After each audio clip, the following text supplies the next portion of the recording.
This is the Twilight Whispers Club. The sky dims, the wind stills, and somewhere between day and night, a story leans in to speak. These whispers aren't loud, but they stay with you. You've been invited. Lean in close and listen.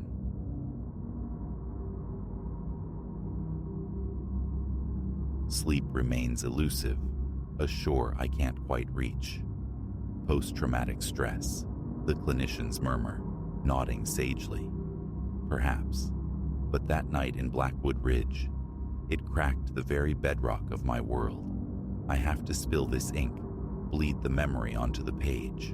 Maybe then, silence will return. It began, as these things often do, with bravado steeped in alcohol.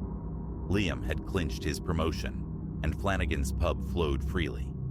5 souls adrift on a sea of cheap lager. Myself, Liam, Chloe, Noah, and Maya. Someone, lost in the amber haze, slurred a challenge. A midnight pilgrimage into Blackwood Ridge. Barely a mile distant, its shadowed maw seemed, through beer goggles, an irresistible lark. A chill had descended, biting down near 45 degrees as we stumbled toward the trailhead. My phone glowed, 11:47 p.m. Above, a bone-white moon presided, though the dense canopy swallowed its light, leaving only ragged scraps. Our phone beams sliced the dark, feeble swords against the gloom. We jostled, laughter echoing unnaturally loud, mimicking the carefree abandon of youth we'd long since shed. Chloe yelped as Liam feigned a shove. Their mirth bounced between the ancient trunks. Behind them, with Maya and Noah, I heard only the rhythmic percussion of our boots on the path's loose shale. Then, abruptly, the world went quiet, as if a celestial hand had clamped over the forest's mouth. No insect thrum, no sigh of wind through leaves. Even our footfalls seemed absorbed by the sudden, profound stillness. Maya halted. "Listen," she breathed. We froze. Silence reigned until a faint rasp surfaced, dry, insistent, like claws perhaps, or brittle nails dragged across coarse bark. It emanated from the impenetrable darkness flanking the trail. "Just some night critter," Noah offered, though the tremor in his voice betrayed him. We pressed onward, an involuntary tightening of our formation. The scratching persisted, a phantom companion flitting from port to starboard, sometimes seeming to tread directly in our wake. Each swift turn revealed only empty shadows, and then, rounding a curve choked with ferns, it materialized. The cabin. A squat silhouette against the deeper black of the woods, fashioned from time-darkened logs, its roof bowed like an old man's spine. Roughly 20 feet square, windowless, possessing only a single door hanging askew on corroded hinges. "Impossible," Liam muttered, shaking his head. He knew these woods intimately from boyhood explorations. This is wrong." Chloe suggested a missed turn. I fumbled for my phone, seeking the comforting blue dot of GPS, but found only no service. A ripple of unease. The others discovered their devices, previously brimming with charge, were utterly lifeless. Now the scratching intensified, closer. Simultaneously, a flicker of movement at the edge of our light. Something tall and disjointed slipping between trees. Panic, raw and unreasoned, seized us. Without a word, we bolted for the structure. Liam wrestled the groaning door open on protesting hinges.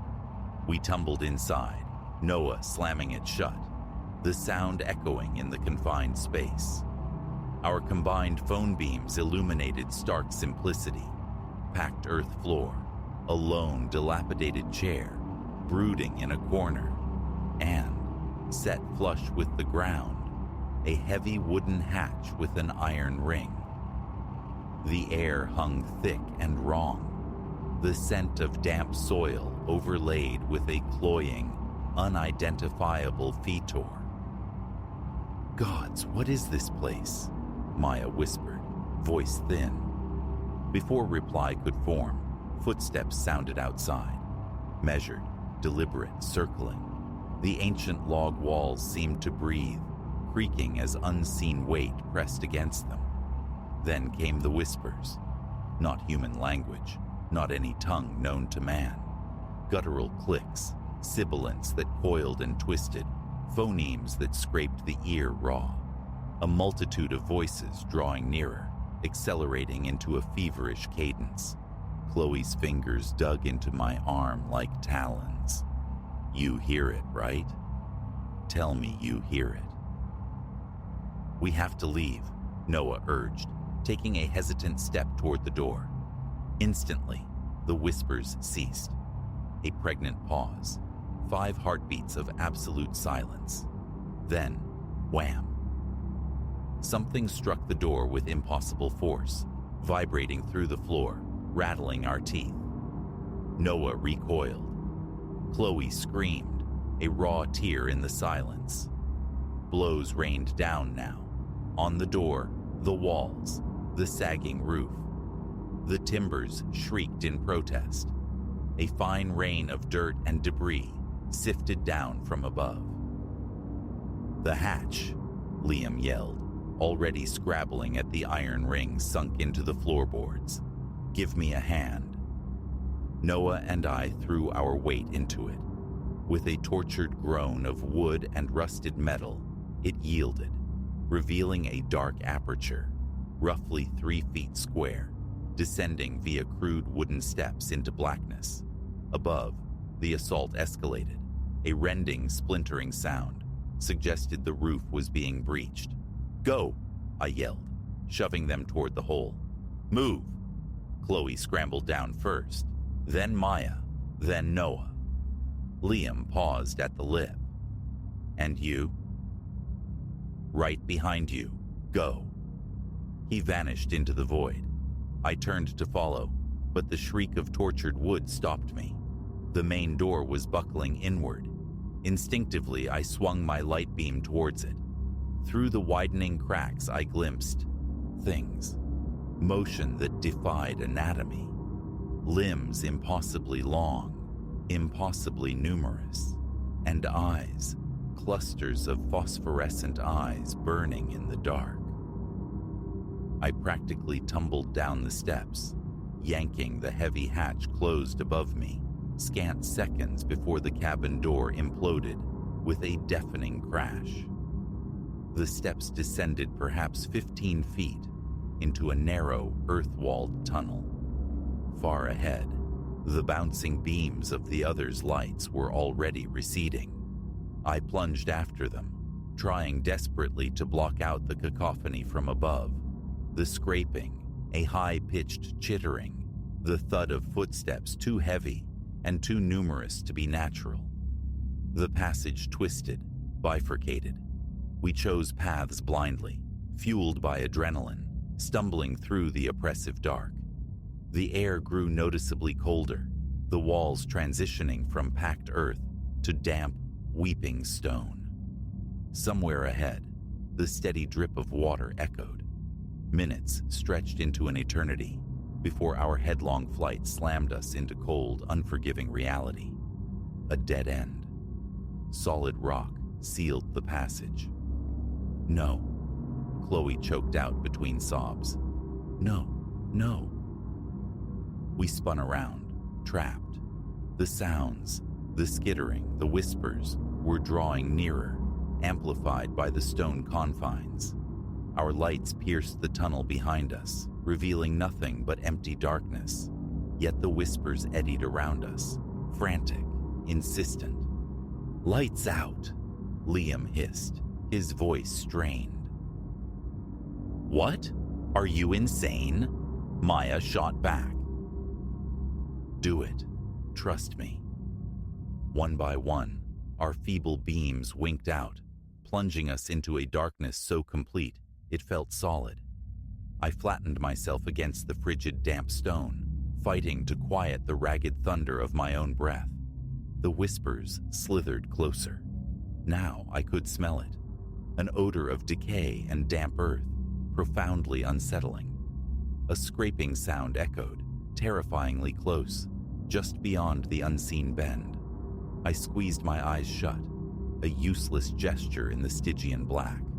My heart hammered against my ribs, a frantic drumbeat surely audible to whatever hunted us. The scraping ceased, seemingly right before our faces.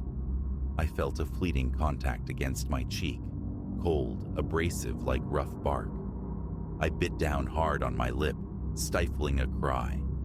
A whisper coiled directly into my ear, intimate and chilling. I felt breath on my skin, not warm, but frigid, like air from a subterranean fissure. Then, as suddenly as it began, the presence withdrew. Silence. We remained pinned against the stone, scarcely breathing, for what felt like an age. Eventually, Noah's trembling whisper broke the spell. Gone.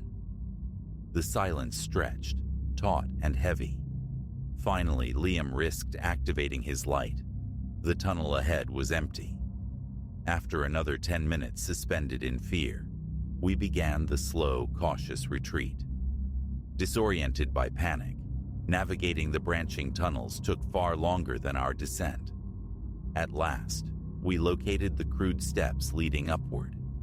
Liam ascended first, easing the heavy hatch open a crack, then fully. The cabin stood empty, ravaged. Its door hung in tatters. The walls bore deep gouged scars, but our tormentors had vanished. We fled then, a desperate silent sprint, back through the oppressive woods, not pausing, not speaking, until the sickly orange glow of streetlights promised a return to the mundane world. The authorities, naturally, dismissed our frantic tale. A search the following day yielded nothing. No ruined cabin, no hidden tunnel entrance, not even disturbed earth where such things should have been. We rarely speak of it now, the survivors. Noah relocated across the country. Chloe and Maya faded from my life, calls unanswered. Liam remains, a fixture in town, haunted, seeking solace in the bottle. Once, only once, I ventured back into Blackwood Ridge. In the sanity of daylight, I sought the path, the clearing, some tangible proof. If I could just see it again, perhaps I could anchor the memory, cage the nightmares. Futile. The woods guarded their secrets well. But as I turned to leave, defeated, a sound snagged my attention, faint, yet unmistakable. That dry, rasping scratch, and beneath it, like static on a failing radio, the faintest murmur of those alien whispers. I fled. I have not returned to the ridge. Yet, the ridge sometimes comes to me.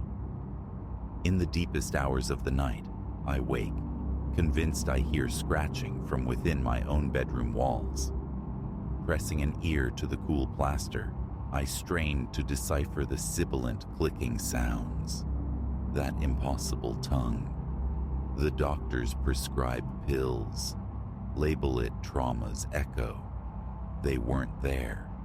They didn't hear. I set this down, not for belief, but as a beacon.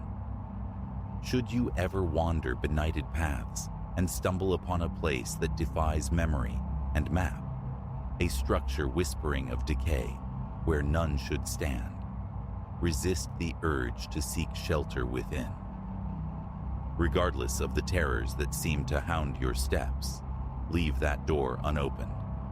For the entities dwelling in the cracks of our reality possess a curiosity, and when turned upon us, it is a consuming, destructive force. Last night, the scratching returned, permeating my walls. But this time was different. Through the maddening chorus of clicks and whispers, one word emerged, chillingly clear, spoken in that inhuman cadence. My name.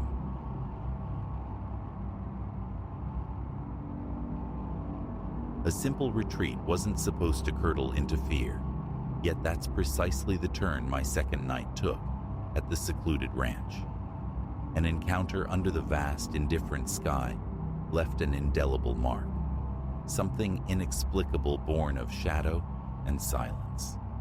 I hadn't courted trouble. A lungful of untainted air was all I sought. But a phantom luminescence bloomed on that obsidian track of road, an image that still prickles my nerves whenever memory drifts back. My escape was a deliberate flight from the city's relentless thrum. An invitation from acquaintances, Elias and Clara, offered sanctuary at their ranch, nestled at the terminus of a long, whispering lane. Upon arrival, the road's constriction struck me, a narrow artery hemmed tight by dense trees, swallowing the last vestiges of streetlights miles back. Elias, weathered and welcoming, met me at the front gate in his venerable pickup. I trailed him in my own car, the crunch of gravel under my tires, a stark sound against the quiet as I maneuvered onto a small dirt clearing. It was mid-afternoon, perhaps 3 o'clock, leaving ample daylight for introductions and a tour. The main dwelling, a single-story affair crowned with a covered porch, exuded rustic simplicity. Elias introduced Clara, whose warmth urged me to feel immediately at ease. Their home comprised a modest living space, couch, television, a functional kitchen, and a pair of bedrooms. Mine lay at the hall's end, a bed, a compact dresser, a solitary wooden chair sentinel in the corner. A thin curtain veiled the window. Parting, it revealed the wood's encroaching edge, barely 50 yards distant. I shed my travel weariness with my bag, donned a fresh shirt, and rejoined my hosts. Elias proposed a walkabout. We ambled across the property, surveying a small barn, leaning slightly to the left, several animal pens, a chicken coop, structures aged and worn, yet possessing an enduring solidity. The land sloped gently downwards at the rear, terminating at a slender creek. Beyond lay more woods, interspersed with fenced parcels Elias identified as belonging to a neighbor. A faint, earthy perfume hung in the air, manure mingling with cut grass and damp soil, an olfactory signature confirming my distance from urbanity, strangely grounding rather than offensive. That inaugural evening unfolded over a meal shared with Elias and Clara. Grilled meat, beans, garden vegetables, simple fare-tasting sublime after the journey. Conversation meandered through everyday topics. They cautioned me about the pervasive darkness outside the house's limited halo of light, advising a flashlight for any nocturnal excursions. Neighbors were few, the nearest hamlet a 20-minute drive away. Having no plans to venture out, I gave the warning little thought. As night fully descended, a profound quiet settled over the ranch, punctuated only by the chirr of crickets and the furtive rustlings of unseen creatures in the undergrowth. A breeze stirred, whispering secrets through the swaying trees. I lingered in the living room until 10 or so, absorbed in a book under the solitary glow of a table lamp. Elias and Clara had retired earlier. The house slept, cloaked in shadow. Finally succumbing to fatigue, I retreated to my room, closed the door, and stretched out on the adequate bed. The silence pressed in, and almost tangible, amplifying my own breathing and the faint, high-pitched hum that sometimes inhabits absolute quiet. Sleep eventually claimed me. Morning brought a light breakfast, followed by Elias's offer to guide me to a fishing spot by the creek. Armed with rods and bait, we descended to the water's edge under a strengthening sun that necessitated a hat and old sneakers. Our efforts yielded little. A couple of diminutive fish promptly returned to their element.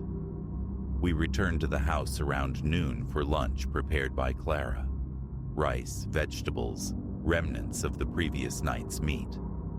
Afterwards, Elias departed for errands in town, leaving Clara to her kitchen tasks. I opted for a solitary exploration, following a dirt path past the barn, curious about its destination.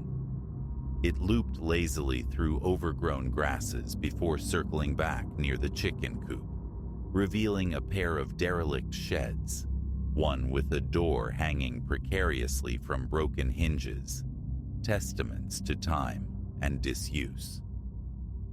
The afternoon drifted uneventfully. Sundown heralded Elias's return, weariness etched on his face. He suggested a drive into town for a drink. We found ourselves in a small, unassuming bar populated by a handful of locals. The atmosphere was amicable, the conversation mundane. No mention was made of anything peculiar or unsettling.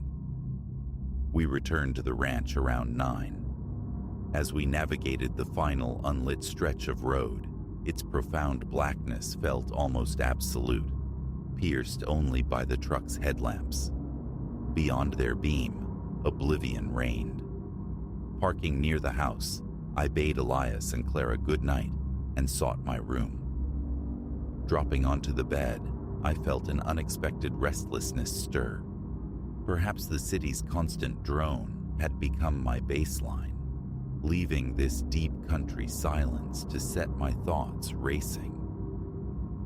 Around 11, the need for fresh air became insistent.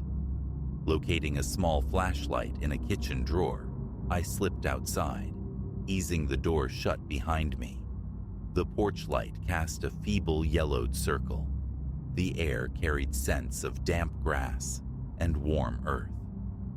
I ambled towards the front gate, passing the side of the house where terracotta pots stood stacked against the wall. 20 yards brought me to the main gate, a simple iron barrier secured by a chain. Beyond it stretched the dirt road, swallowed by darkness. The moon, a shy sliver behind cloud cover, offered little illumination. Leaning against the cool metal of the gate, I gazed down the road. A soft rustle in the bushes nearby, likely some small nocturnal creature, broke the stillness. I drew a deep breath, exhaling slowly, and then I saw it. A distant point of light. It resembled a single headlamp, perhaps a motorcycle or scooter, a solitary circular beam advancing down the straight, empty road. Yet, straining my ears, I detected no engine noise. No hum, no buzz, no telltale rumble disturbed the low chorus of insects or the sighing breeze in the trees. My grip tightened on the gate. The light advanced steadily, unhurriedly, gliding rather than bouncing as one might expect on the uneven surface.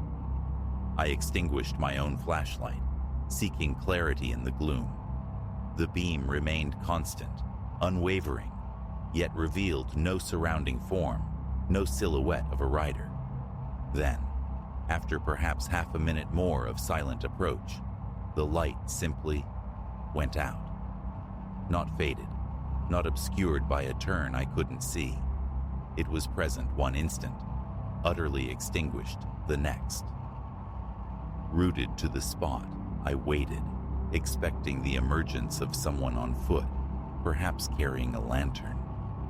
The road remained a ribbon of impenetrable darkness. Silence reigned. A cold prickle traced my spine. My heart hammered against my ribs. My mind scrambled for logical explanations, reflections, distant cars on unseen roads, but none fit the stark reality of the isolated track. After another minute or two of tense stillness, I switched my flashlight back on, sweeping its beam fruitlessly up and down the road, then probing the dense tree line, where the light could only penetrate so far. Defeated and unnerved, I retreated towards the house, each step heavy, my gaze darting over my shoulder. Inside, the living room was an island of quietude. I secured the door, flicked off my flashlight, and stood listening in the dark, ears straining against the silence. Only the frantic thrum of my own pulse answered. Eventually, I crept back to my bedroom and lay down. Sleep now, a distant prospect. The question of whether to investigate further warred with a primal urge for safety. I decided against disturbing my hosts immediately, resolving to wait until morning. Sleep remained elusive for at least another hour before finally dragging me under. Over breakfast, I recounted the previous night's observation. Elias met my words with a serious expression, yet devoid of shock. He admitted they'd occasionally witnessed a similar strange floating light on the road. Clara nodded confirmation, recalling a distant sighting a month prior. Elias recounted once venturing out, shotgun in hand, suspecting trespassers or pranksters, but finding nothing and no one. The source remained a mystery. Neighbors, he added, had spoken of a lantern light seen at night, one that moved as if carried, yet vanished upon approach. Explanations eluded everyone. A chill permeated my initial unease. Had they ever heard footsteps, I asked, or seen a figure associated with the glow? Elias shook his head. Only the light itself was ever observed. Clara confessed her disquiet, theorizing about reflections or errant beams from faraway vehicles, while simultaneously acknowledging the illogicality given the terrain and isolation. No hills, no reflective surfaces, just woods and the empty road. That day, I attempted normalcy, assisting Elias with mending fences and feeding the animals, but the spectral light occupied a persistent space in my thoughts. I declared my intention to watch for it again that night. Elias offered his tacit permission, but expressed reluctance to join, admitting the phenomenon unsettled him. The prospect of waiting in the dark for the inexplicable holding no appeal. His honesty was understandable. I promised to report any recurrence. Evening brought an early dinner. Elias retired around 9, Clara shortly after. I remained, pacing the living room, the ticking of an old wall clock marking time, my anticipation mounting. By 10, the suspense was unbearable. I had to know if the light would return. Donning a light jacket against the night air, which felt cooler than the previous evening, I retrieved the same flashlight and stepped outside. A faint breeze raised gooseflesh on my arms. I walked back to the gate, placed my hand on the familiar cold iron, and peered down the road into absolute blackness. Switching off my light, I waited. My eyes gradually adapted, discerning the faint sprinkle of stars against the dark canvas, though moonlight remained scarce. The wind whispered through the trees, carrying the scent of damp leaves and earth. Each exhalation seemed to tremble slightly in my chest. Stay calm, I admonished myself. Minutes stretched, then again, a nascent glow in the distance. I squinted, trying to resolve it into something mundane, a vehicle. It brightened, coalescing once more into that distinct, solitary beam. And again, the profound silence. No engine, no sound beyond the night's natural murmur. My mouth felt dry. My palms grew slick against the gate. The light drifted closer, maintaining its unhurried pace. I held my ground, my heartbeat a frantic drum against my ribs, loud enough, it seemed, to echo off the metal bars. Closer it came, a luminous disk suspended in nothingness, offering no clue to its source. Then, precisely as before, it blinked out, vanished. The road plunged back into utter darkness. I stared intently at the spot where it had been, searching for movement, a lingering shape, the crunch of retreating footsteps. Nothing. A choked cry lodged in my throat, a demand for answers I couldn't voice. Instead, I thumbed my flashlight back on, its beam slicing into the void, illuminating maybe 10 feet of dusty track before dissolving into black. No tracks, no sign of passage. Impulsively, I unlatched the gate, the chain rattling loudly in the stillness, and stepped onto the road itself. My shoes crunched on the gravel. Tingling with apprehension, I walked a few yards in the direction the light had come from, scanning the dense roadside thickets, half expecting an ambush. But there was only me, my inadequate light, and the immense watchful night. No animals stirred, no voices whispered.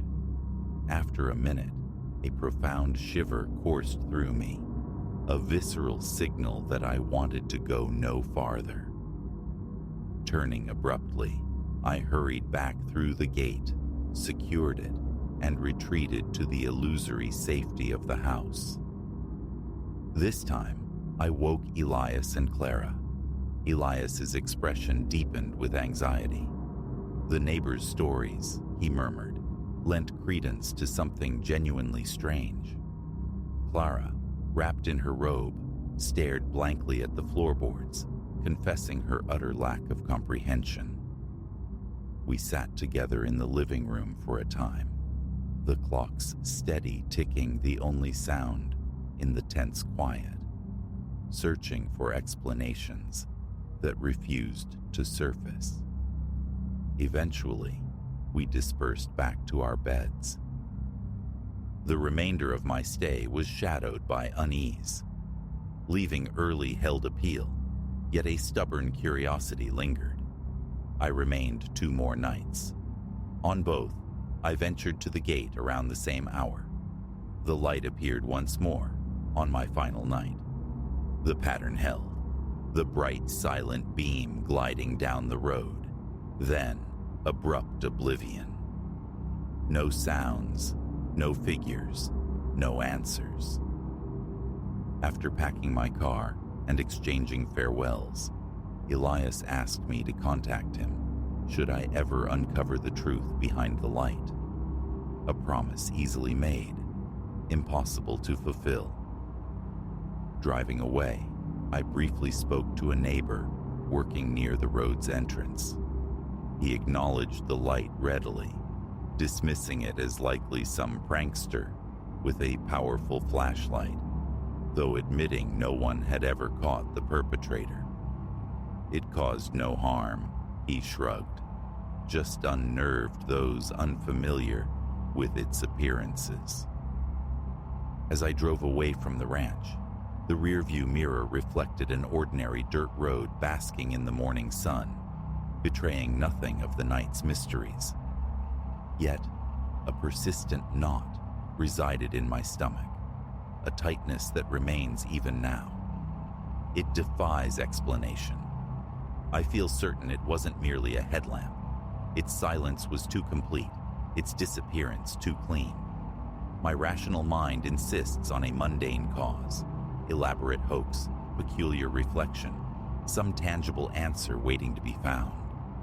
But lacking proof, I'm left only with the chilling memory of that solitary, slow-moving beam and the profound silence that devoured it whole. And that is more than enough to keep me perpetually on edge whenever my thoughts stray back to those nights cloaked in rural darkness.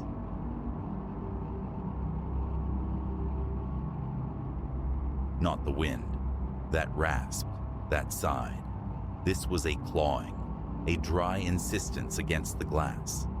Outside, the pines stood like petrified sentinels under a bone-white moon, their stillness absolute, skeletal branches frozen mid-reach towards indifferent stars. This sound was volition, sharp and rhythmic, growing bolder in the profound hush. Ilara had sought refuge here, in this timbered sanctuary, fleeing the city's ceaseless clamor for a draught of quiet. Now, rigid in bed, senses straining against the oppressive silence, she understood its fragility, how utterly it could be shattered. Only yesterday, this sanctuary had welcomed her. Sun-drenched timbers, the perfume of resin hanging thick and sweet in the air. The cabin, weathered and resonant with rustic simplicity, possessed a wide veranda meant for dawn-gazing over steaming mugs. Seclusion, the advertisement promised, and seclusion it provided. Miles insulated her from the nearest soul, leaving only the vast breathing forest and the intermittent trill of unseen birds. She'd spent the day settling in, tracing sun-dappled trails that spiraled deeper into the woods, immersing herself in the profound tranquility. As twilight bled into true night, she'd nested on the sofa with a novel, the fireplace whispering its crackling counterpoint to the cricket's soft thrum. No sirens, no horns, just peace. It wasn't until the house settled around her, readying for sleep, that the first tremor of unease arrived, a prickling awareness along her nape, the distinct sensation of being observed. Paranoia, she'd scoffed, a city dweller's phantom limb. She was utterly alone. Nothing lurked in these ancient woods, but now, adrift in the dead hours, that feeling surged back, amplified tenfold. The scraping ceased, silence pulsed, then fractured. Crunch. Gravel surrendered under unseen weight outside the window. Ilara held her breath, her heart a frantic drum against her ribs. An animal, perhaps? A foraging deer? A wandering bear? Such creatures roamed these parts, didn't they? The footfalls commenced a slow, methodical circuit of the cabin. They paused beneath each window, a deliberate inspection, and Ilara fancied she could hear, or perhaps only imagined, the rasp of labored breath against the chill night air. Her hand, slick with sudden sweat, fumbled for the phone on the bedside table. It nearly slipped from her grasp. Mocking emptiness stared back from the screen. No bars, miles from any tower's indifferent reach. The pacing culminated on the front porch. Ancient timbers groaned, protesting the intrusion. Action became imperative. Lying here, a captive audience to what? The thought remained unfinished, too terrifying to complete. Slowly, with infinite care, Ilara slid from the sheets. The floorboards shocked her bare feet with cold as she ghosted towards the bedroom door. A faint squeak from the hinges made her flinch. Moonlight, stark and silvery, flooded the main room, transforming familiar furnishings into looming, unfamiliar shapes. Her throat tight, she navigated towards the front entrance. There, incongruous in an umbrella stand, waited a length of ash, a baseball bat she'd noted earlier, with mild amusement. Now, its smooth, weighted presence felt like a small anchor in the rising tide of her fear. Stillness reclaimed the porch, a deceptive, heavy calm. Had it retreated? Had the night conjured phantoms from her solitude? She pressed her ear against the solid wood of the door, straining. Nothing but the frantic pulse in her own ears. As she began to turn away, relief warring with suspicion, she heard it.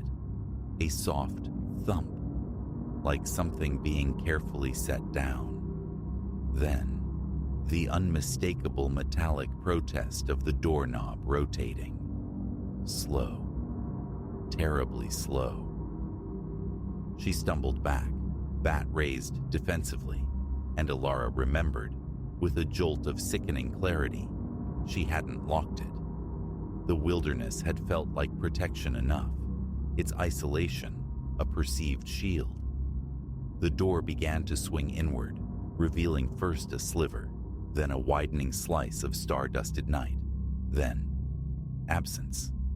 The threshold yawned, vacant. No figure stood silhouetted against the moon. Ilara remained frozen, bat held high, staring into the empty maw. The crickets had fallen silent. The entire forest seemed to hold its breath.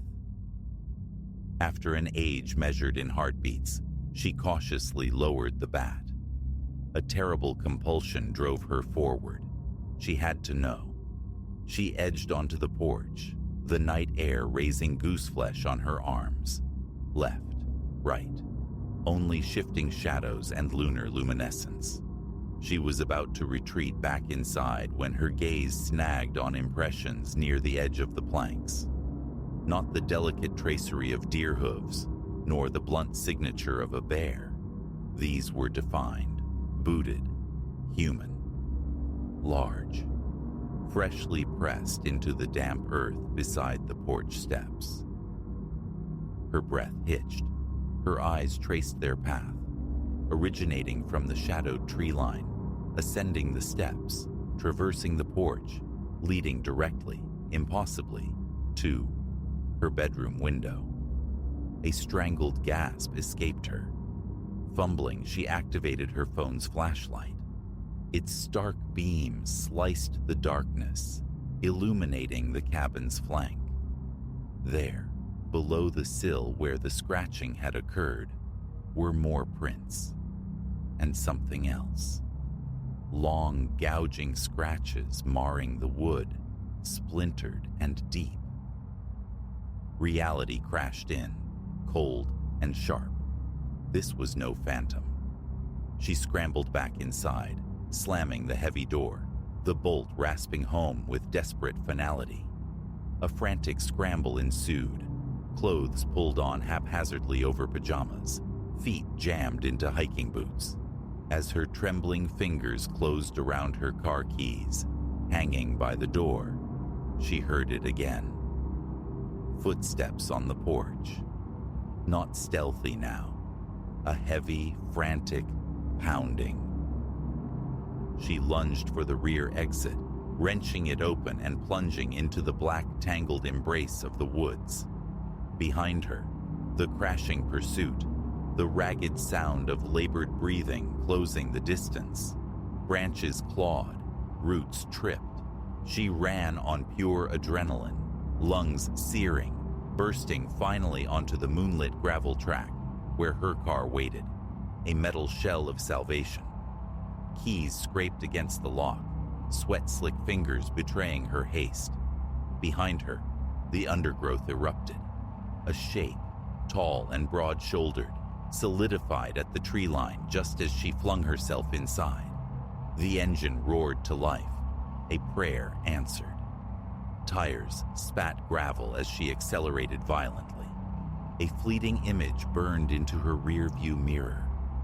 A solitary figure, stark against the trees, watching her flight into the receding darkness. The highway lights were alien, beautiful beacons. She drove until dawn, painted the sky with bruised colors, the city's familiar cacophony, a discordant balm upon her frayed nerves. She never filed a report. Who would lend credence to such a fevered tale? Proof lay only in the frantic pounding of her own heart, the lingering scent of pine and fear. Yet, in the quiet hours, when the urban wind sighs against her apartment window, mimicking the whisper of deep woods, the memory surfaces, the clawing at the glass, the deliberate tread on the porch, the shadow shrinking in the mirror. What entity haunted those woods? What silent hunger drove it towards her light? That cabin remains, surely, nestled in its deceptive peace. And Alara knows with chilling certainty that the thing which waits in the shadowed heart of the forest is patient. It watches for the next soul seeking solace, the next unlocked door, the next dismissal of that primal whisper warning. You are not alone. Some monsters breathe. Some monsters leave tracks.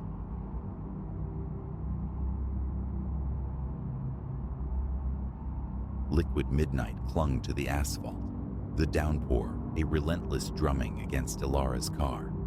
Ahead, the highway unspooled like a slick black ribbon into pure void.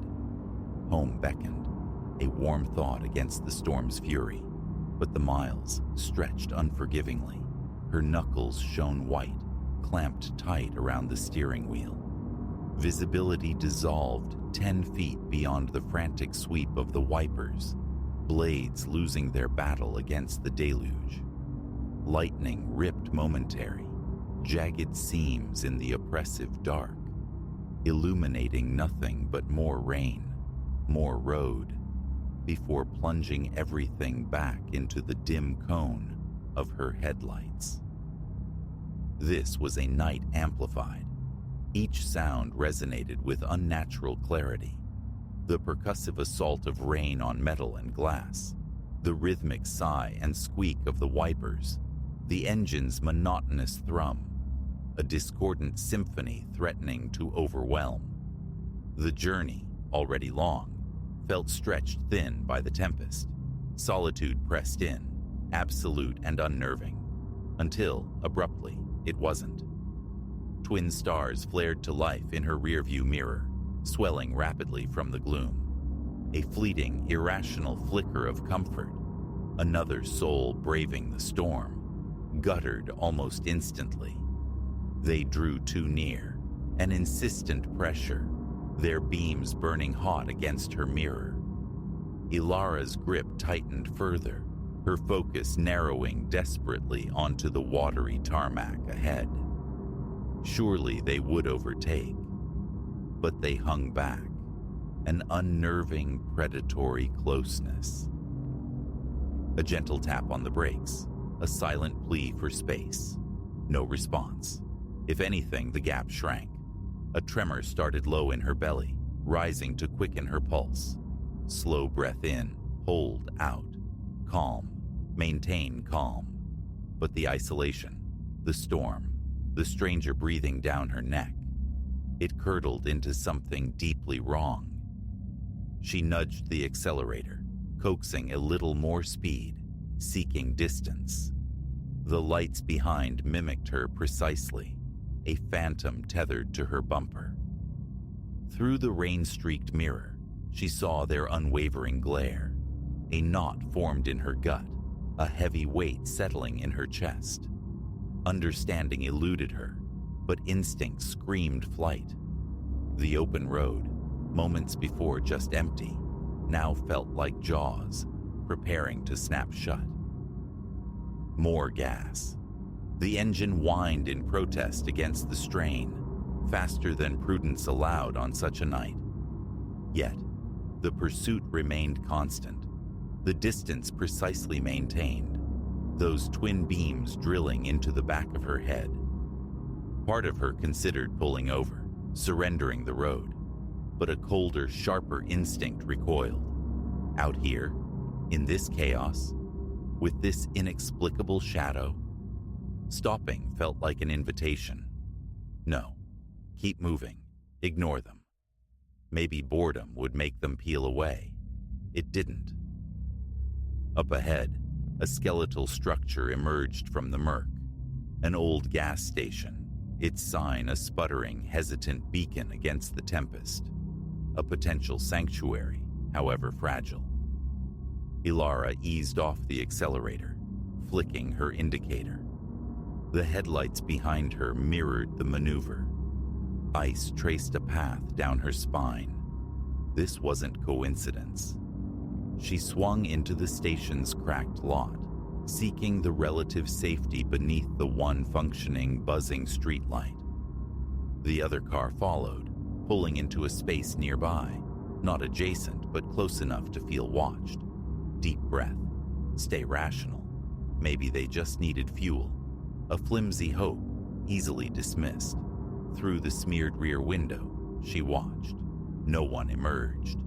Two indistinct shapes sat within, oriented towards her. The longer she stared, the heavier the air in her own car seemed to become. Something felt fundamentally broken about this situation.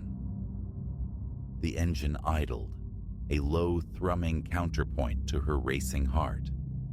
The fuel gauge blinked its insistent warning. She wouldn't get far, trapped between the need to refuel and the fear of exposure. Wallet and phone secured in her pocket, she pushed the door open, instantly assaulted by the cold, driving rain. Head down, she hurried to the pump, fumbling with her card, urging the fuel to flow faster. Her gaze kept flicking towards the silent car. The driver's window was down a fraction. A subtle movement within sent prickles across her skin. The pump clicked off. Nozzle replaced, cap secured. She scrambled back into the driver's seat, the click of the locks a small, hollow comfort. No looking back now. Just leave. But as the transmission engaged, her headlights swept across the other vehicle, illuminating a figure stepping out. Tall, dark rain slicker, hood shadowing the face, staring directly at her. Her heart hammered against her ribs. Grip the wheel. Drive. Back onto the highway, a prayer on her lips that it was over. A glance in the mirror shattered it. The headlights were back, closer, more menacing than before. She swallowed hard, fighting to keep her eyes on the treacherous road, but her mind spun. Why? What could they possibly want? She pushed the car harder, tires momentarily losing purchase on the slick surface before biting again. Faster, faster, but they matched her effortlessly, those lights a constant burning presence in her mirror. The pressure in her chest intensified, becoming a physical ache. Her hands cramped, locked onto the wheel. Miles devoured. Then, a sign for a rest area materialized through the sheets of rain. Stopping felt wrong, but she needed a different strategy. She veered off, coasting deep into the unlit parking area, hoping the darkness would swallow her. Lights off. Engine silenced. She watched the highway. The pursuing car swept past. A fragile wave of relief washed over her, quickly receding. This felt too easy. She waited, counting breaths in the rain-filled silence, then eased back onto the highway. Minutes later, inevitably, the twin beams reappeared, accelerating rapidly from behind. Her stomach plummeted. He hadn't lost her. He'd been waiting. Options dwindled. The road ahead remained a desolate, rain-lashed tunnel. She craved lights, people, the potential shield of a town, a police station, anything. But there was only the storm and the shadow. The car behind surged forward again, closing the remaining distance until she could almost feel the heat radiating from its grill. Panic clawed at her throat, instinct screaming for an escape, that didn't exist. Suddenly, violently, he swerved, pulling alongside. Rain blurred the view, but she could see the dark shape in the driver's seat, impossibly close. His face remained obscured by shadow and angle, but she saw the sharp line of a jaw, the unmistakable glint of eyes fixed on her. No sound, no gesture, just the unnerving proximity, the shared speed, the silent predatory regard. Ilara forced her gaze forward, pulse thundering in her ears, refusing to acknowledge him. Maybe indifference would break the spell. It didn't. He dropped back, falling behind her once more, only to flick on his high beams. Blinding white light flooded her car, erasing the road, searing her retinas. Her stomach twisted violently. Keep driving. Just keep driving. Then, salvation, or the illusion of it. The faint, distant glow of town lights bleeding through the downpour. Small, perhaps just a handful of buildings, but it represented civilization, safety. Hope surged, raw and desperate. She floored the accelerator, the car straining towards the beckoning lights. But just as the first structures began to take shape, he accelerated past her, cutting sharply in front, blocking the road. Brakes screamed, tires skidded, bringing her to a jarring halt, mere feet from his rear bumper. Trapped. His taillights pulsed red in the rain, his car an impassable barrier. The weight of his unseen gaze pressed down, fear a cold serpent coiling in her gut. Doors locked, phone clutched tight, no signal. Only the relentless drumming of rain on the roof filled the suffocating silence of the standoff. Out of moves, out of road, pinned on this desolate stretch with a hunter who refused to yield. An eternity seemed to pass. Then slowly, deliberately, his car began to move, pulling onto the shoulder, clearing the path. No explanation, no final act, just permission. Ilara didn't hesitate.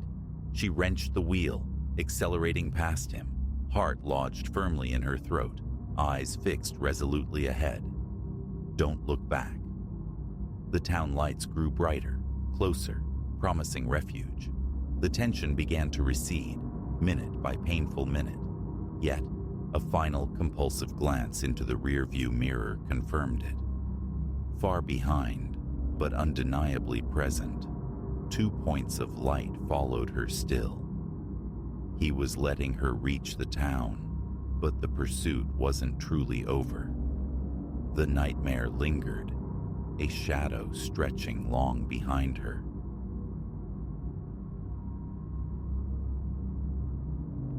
The ancient farmhouse materialized from the tempest, a solitary flicker against the storm's oppressive canvas. Little did I comprehend, rapping on its weathered timber meant irrevocably altering the tapestry of my existence. Rain hammered the windscreen, a frantic percussion only marginally subdued by the wiper's desperate ballet. Through the aquatic distortion, the road ahead dissolved into liquid uncertainty, my grip on the wheel a white-knuckled vice. Hours I'd navigated this pilgrimage toward a new beginning, a cross-country trek swallowed by sudden meteorological violence. What had been tranquil farmland morphed into a treacherous labyrinth under the sky's onslaught. A jagged spear of lightning momentarily tore the veil, revealing it. A colossal limb, torn from its arboreal parent, sprawled lethally across my path. Instinct jammed my foot down. The tires surrendered their purchase on the slick asphalt. A gasp tore from my throat as the vehicle waltzed with disaster, finally shuddering to a halt, scant inches from the wooden barricade. Air returned to my lungs in ragged bursts, adrenaline singing a high, frantic note in my veins. Proximity to oblivion. Reverse gear engaged, a prayer for retreat offered, but the engine merely coughed, wheezed, and expired. No, please, no. The words escaped, a futile mantra accompanying the impotent clicks of the ignition. Silence answered, profound and damning. Stranded, utterly adrift in nature's fury, tethered to a lifeless machine. My phone, clutched like a talisman, offered only the stark, indifferent glyphs. No service. Another celestial flash, briefer this time, pinpointed a distant luminescence filtering through the skeletal trees. A dwelling. Hope, fragile yet fierce, ignited within me. Shrugging into my raincoat, a flimsy shield against the deluge, I braced myself and plunged into the maelstrom. The rain, glacial and insistent, seeped through fabric, plastering clothes to skin. Mud, thick and greedy, claimed my shoes with each laborious step, while the wind shrieked, whipping strands of hair across my vision as I navigated toward that faint, beckoning glow. Minutes stretched into an eternity before I reached a rustic boundary fence.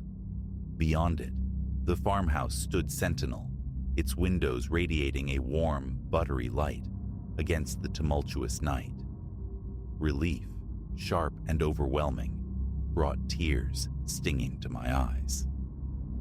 I hastened up the groaning porch steps, arms wrapped tight against the penetrating cold, and knocked, whispering, "Be home, please.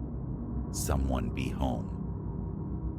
The door groaned inward, revealing an elderly woman whose silver hair, gathered in a prim knot, seemed to capture the scant light. An apron, printed with faded blossoms, covered her simple frock. "Oh, you poor soul," she exclaimed, her gaze sweeping over my drenched state. "Quickly, come inside. Escape this dreadful weather." Gratitude surged as I crossed the threshold, instantly cocooned in warmth and the comforting aroma of baking bread. "Thank you truly," I managed, teeth chattering a frantic rhythm. "My car. It gave out down the road. I hoped perhaps I could use your telephone." "Of course, child," the woman soothed, securing the door against the storm's intrusion. "I'm Agnes.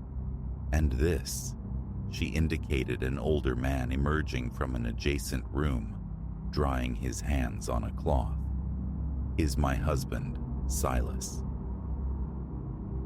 "A pleasure," Silas rumbled, his tone gruff, yet lacking malice. "Vicious night for travel." Introducing myself as Ilara, I recounted my predicament. While I spoke, Agnes bustled about, procuring a thick towel and guiding me toward the hearth's welcoming blaze. "Afraid the storm's taken our lines down too," Silas admitted with a note of apology. "But you're welcome to shelter here till morning light. We can take you into town then. See about your vehicle." A flicker of hesitation. Accepting lodging from strangers felt precarious, yet the alternative was unthinkable. "That's incredibly generous," I conceded. "I truly appreciate your kindness." Agnes beamed, a network of fine lines crinkling around her eyes. "No trouble whatsoever, dear. Now, let's find you something dry. I'm certain I have just the thing." She guided me upstairs to a compact guest room, its walls papered in a pattern of faded roses. A handmade quilt adorned the bed, promising solace. From a wooden dresser, Agnes produced a nightgown and robe. "These ought to serve," she offered. "You change, settle in. I'll have hot soup waiting when you return." Renewed thanks offered, I was left in solitude. Peeling away the sodden layers, a wave of thankfulness washed over me for their unexpected charity. Such benevolence felt increasingly rare. Clad in the borrowed garments, I descended. The soup was ambrosia, rich and restorative. As I ate, Agnes and Silas maintained a gentle stream of conversation, inquiring about my destination, my intended work. Everything felt blessedly ordinary, secure. Yet, as the evening deepened, subtle dissonances began to prick at my consciousness. The peculiar weight of Silas's gaze when he believed me unobservant. The way Agnes's smile seemed painted on, never quite reaching the depths of her eyes. The unsettling presence of locks affixed to the exterior of my guest room door. I attempted to dismiss the burgeoning unease. An elderly couple, extending hospitality. Wasn't this the very definition of rustic charm? Later, preparing for sleep, the disquietude refused to be silenced. A persistent internal whisper insisted something was fundamentally awry. My phone remained a useless brick, no signal, isolated, adrift with these two strangers, miles from anywhere.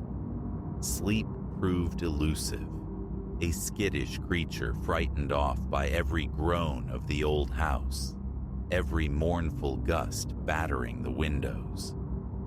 Fitful dreams offered no respite. A sound pierced the uneasy quiet. Footfalls, soft but distinct, in the corridor. Muffled voices just beyond my door.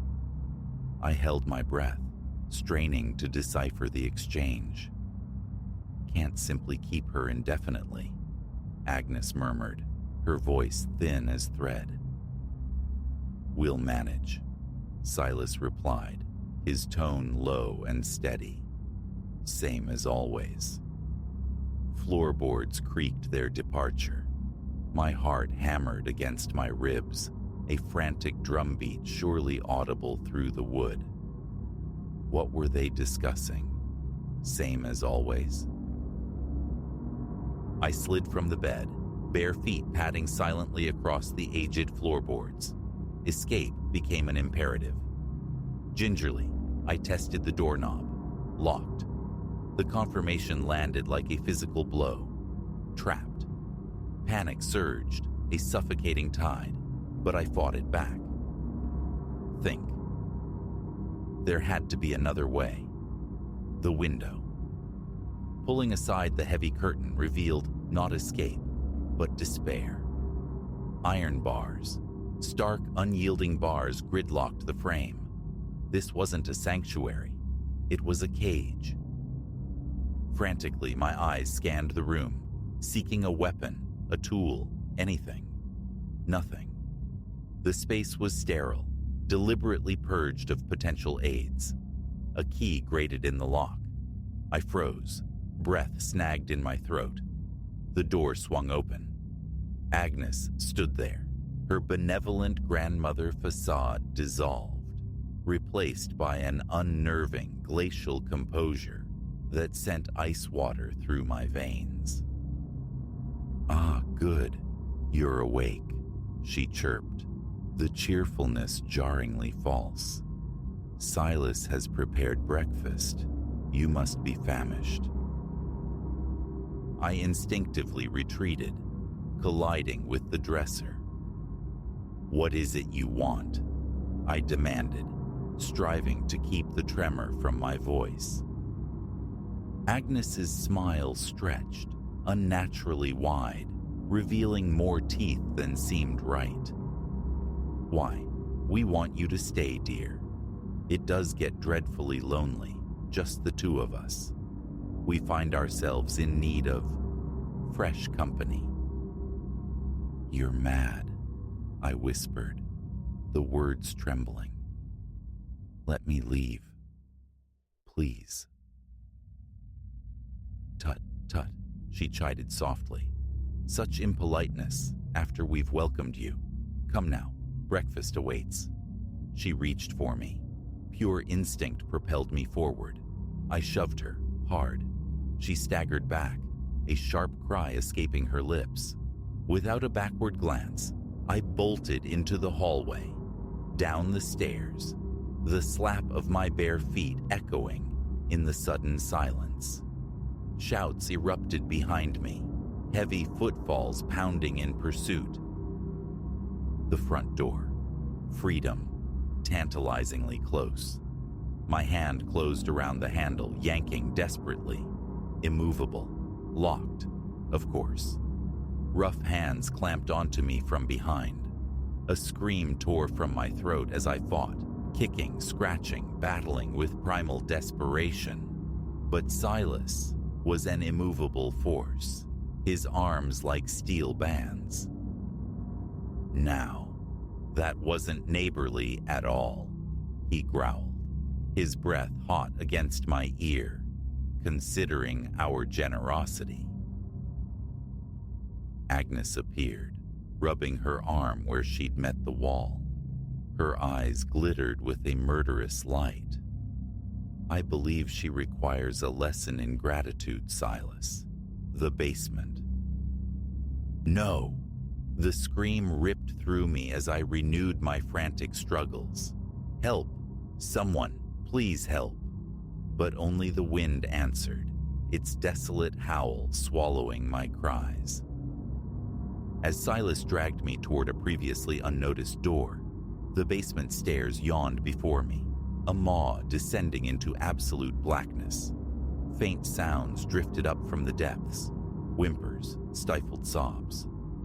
Oh God, I wasn't the first. How many others had sought refuge here, only to find this?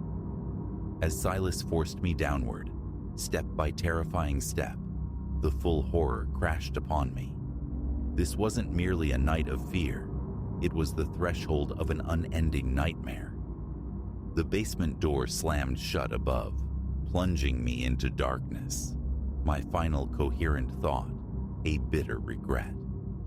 I should have stayed in the car.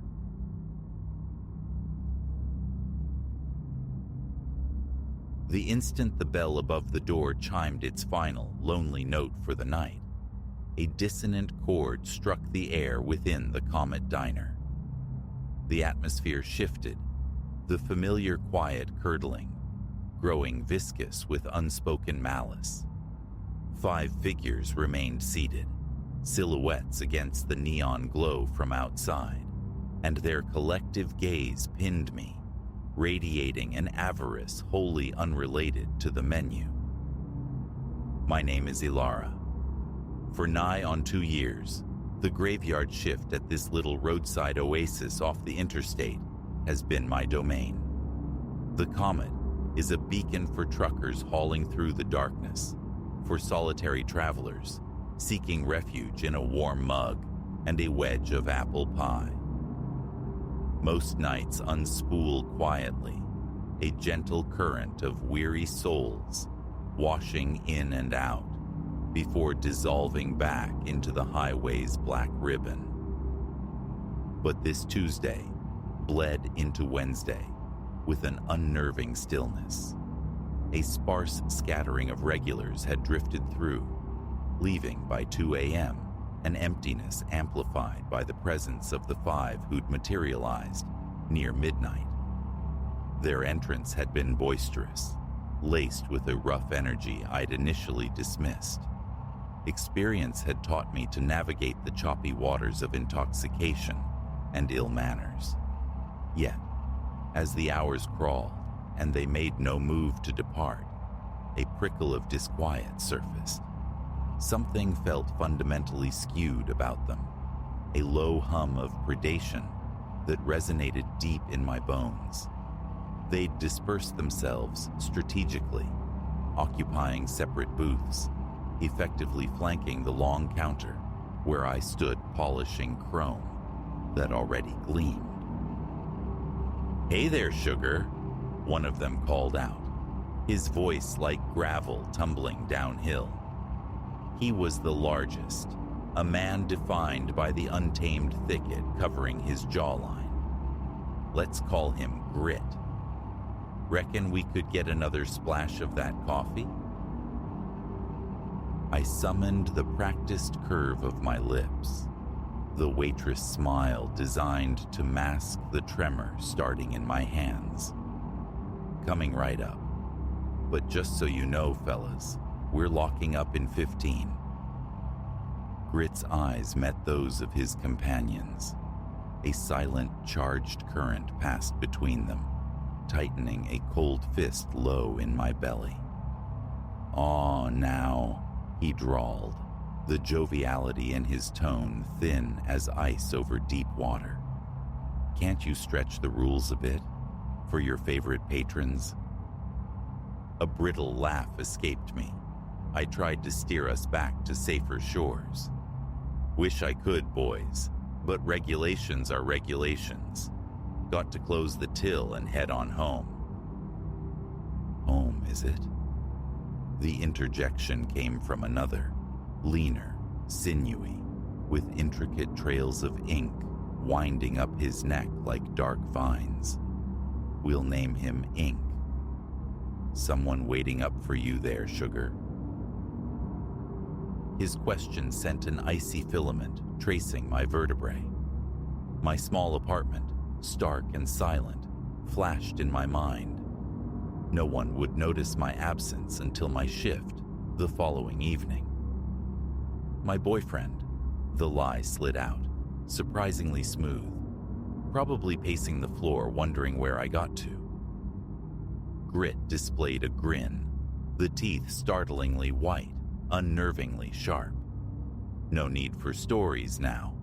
We're all friends in here, ain't we?" Friends.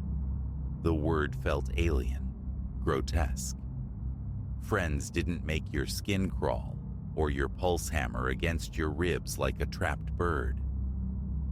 I turned away, feigning absorption in wiping down the already spotless countertop, my gaze skittering anywhere but towards their faces. My thoughts raced, desperately seeking an exit strategy. The landline resided in the back office. My mobile was tucked away in my locker. The closest sign of civilization was a farmhouse nearly a half-mile distant. "Tell you what," Grit announced, rising from his booth with a deliberate theatrical stretch. "Maybe coffee ain't what we're thirsty for anymore. Maybe we're thinking something with a bit more kick. You got any liquor hidden back there?"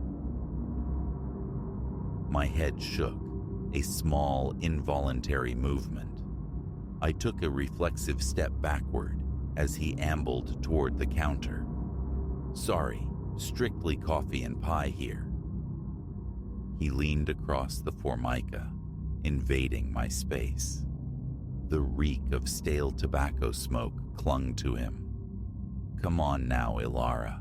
A sharp girl like you. Bet you know where the real stuff's kept." Fear, sharp and electric, jolted through me. I hadn't offered my name. "How do you know my name?" The question trembled on my lips, betraying me. Grit's smile stretched wider, predatory. "Oh, we know lots about you, Ilara.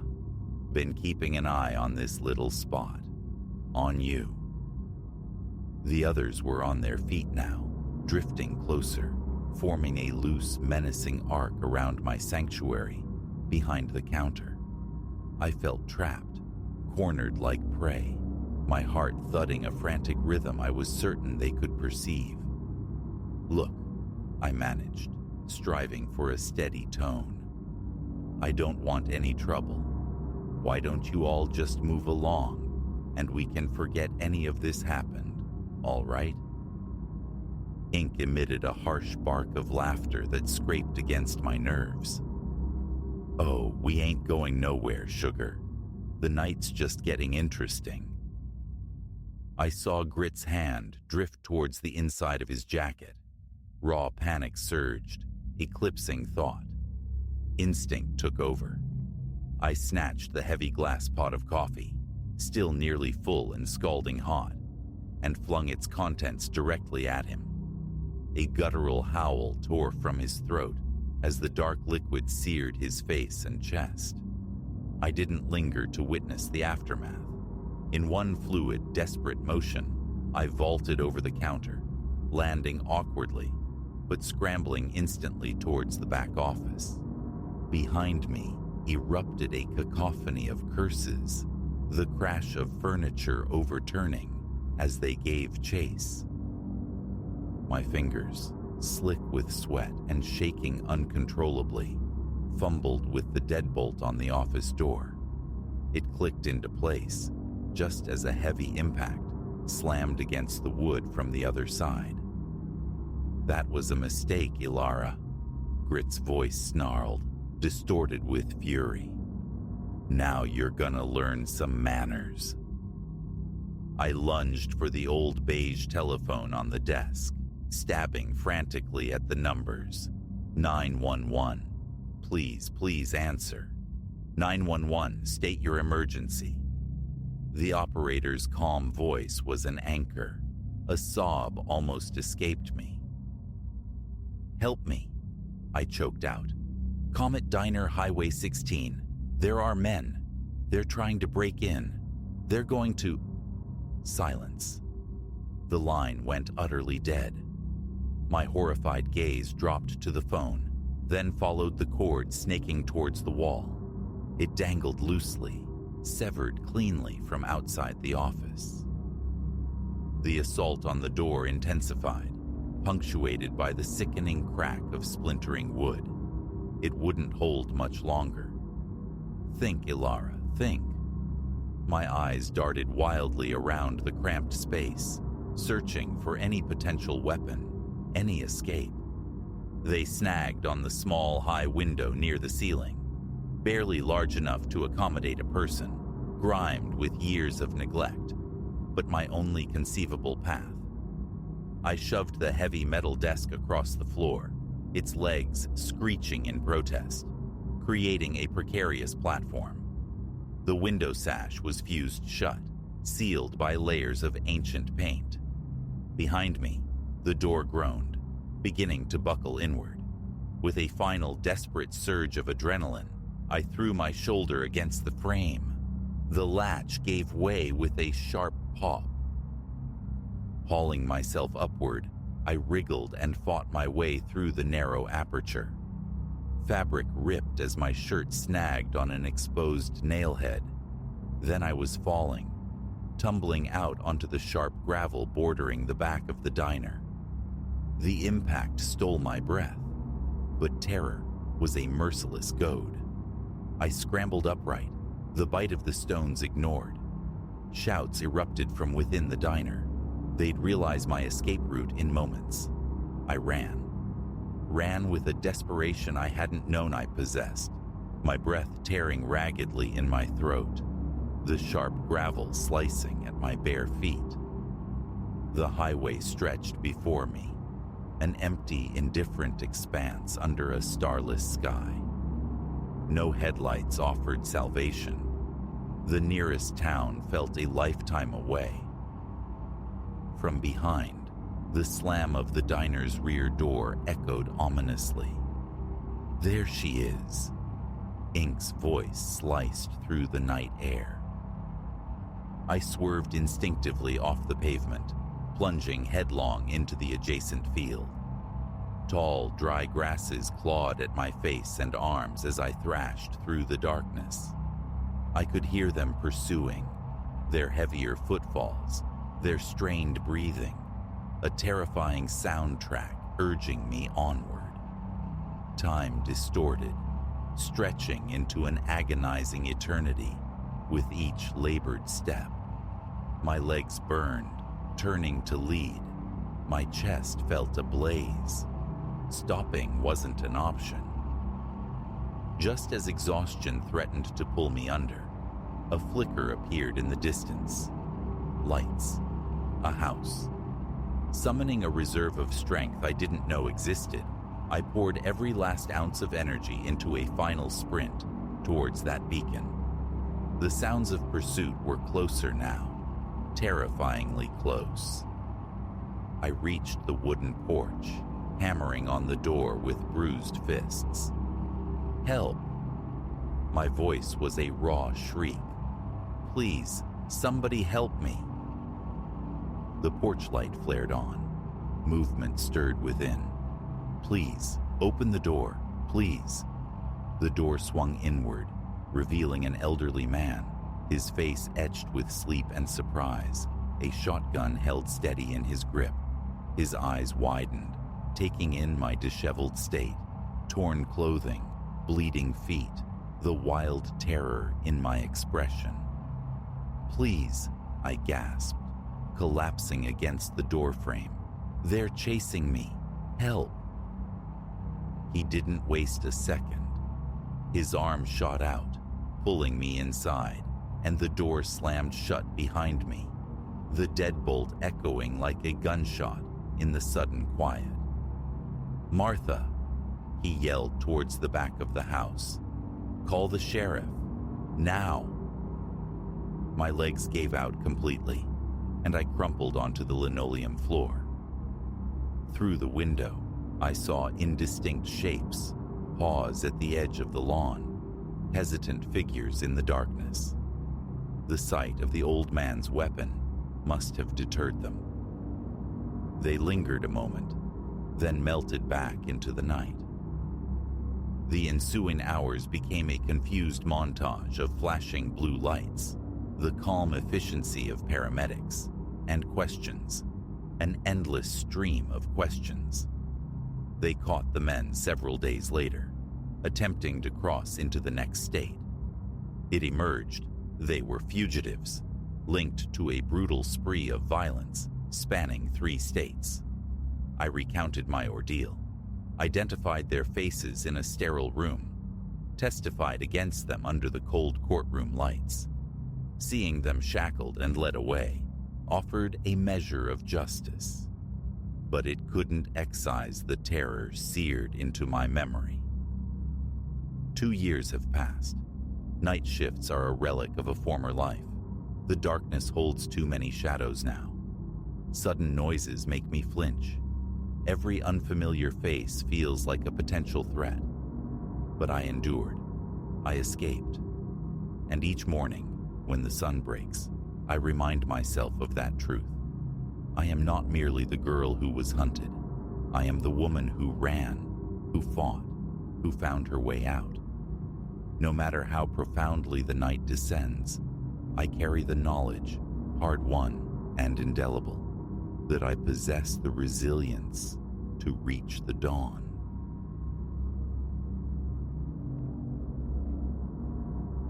My apartment, once a sanctuary conceived in glass and light, had become a place I barely recognized, a space that seemed to hold its breath whenever I entered. I'd festooned the walls with mirrors, seeking luminescence, an illusion of expanse. They'd obliged, dutifully reflecting the mundane furniture, the city light carving through the windows. But the openness they offered had curdled into exposure, and the light they captured now seemed to illuminate something meant to remain hidden. One evening, the periphery of my vision snagged on an impossibility reflected in the tall looking glass by the doorway. Beside my own familiar shape, another flickered, a phantom echo. It danced there for mere heartbeats, then winked out. I remained rooted, the frantic pulse in my throat a deafening drum against the sudden silence. Logic scrambled for purchase, a trick of the fading light, exhaustion painting specters onto polished surfaces. Yet, the chill blooming across my skin, the tightening knot in my chest, whispered a colder truth. I hadn't been alone in the glass. My name is Silas. I'm 32, a solitary cartographer of digital landscapes, freelancing graphic design from the quiet altitude of my 10th floor flat. My existence is unassuming, a rhythm of keystrokes and solitude.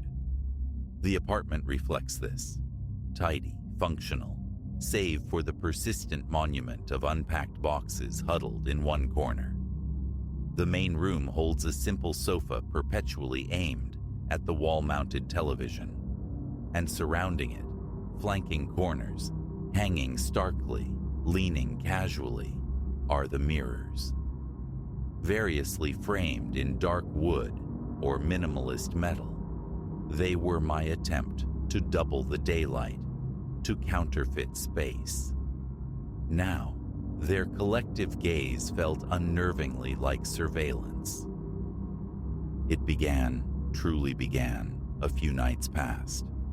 I was navigating the low-lit path to the kitchen, thirst pulling me from my screen. My form drifted across the surface of the large mirror mounted behind the sofa, and there it was again. Not a shadow, but a presence superimposed onto my reflection, a figure shaped like mine, yet subtly wrong, as if captured on overexposed film. Its face mirrored my own contours, but the eyes held a disturbing liquid darkness, shimmering with an alien light.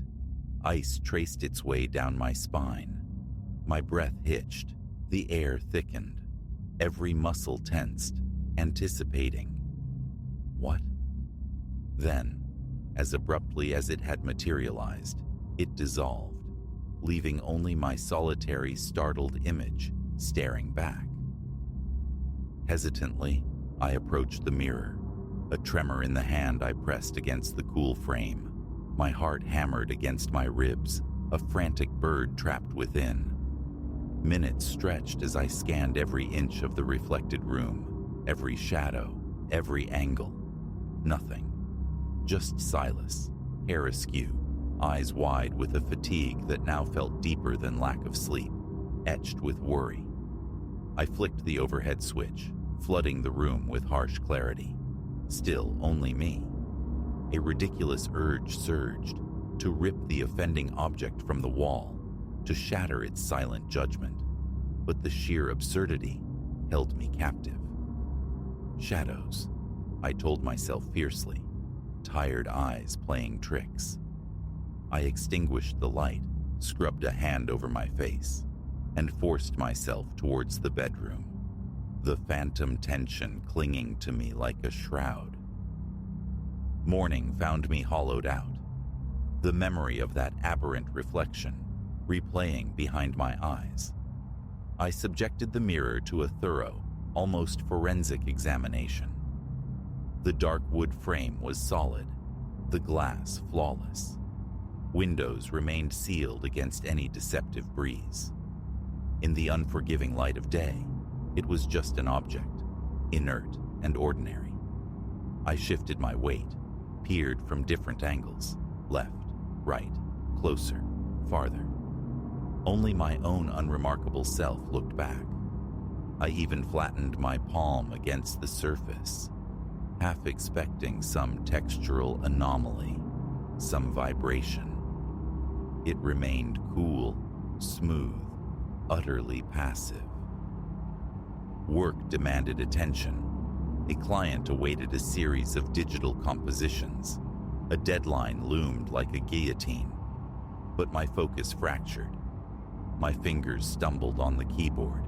My gaze kept drifting, snagging on the small mirrored panel hung near my desk, a piece I'd never consciously registered before. Now, it pulsed with potential menace.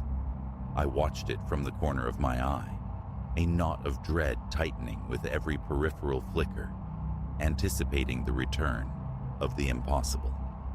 Hours bled away in this state of suspended anxiety, yet nothing untoward appeared.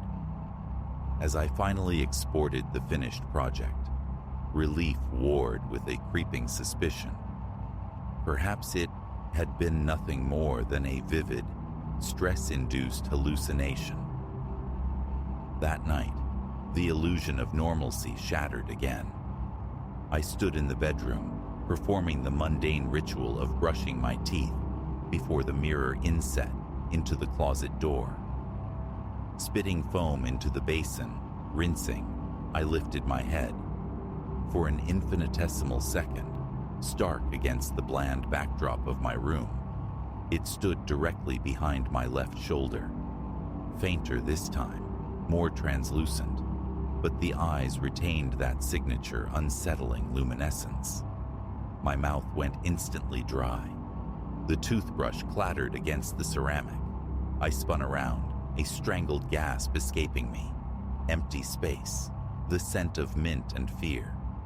Slowly, deliberately, I turned back to the mirror, feeling the muscles along my spine clench into knots.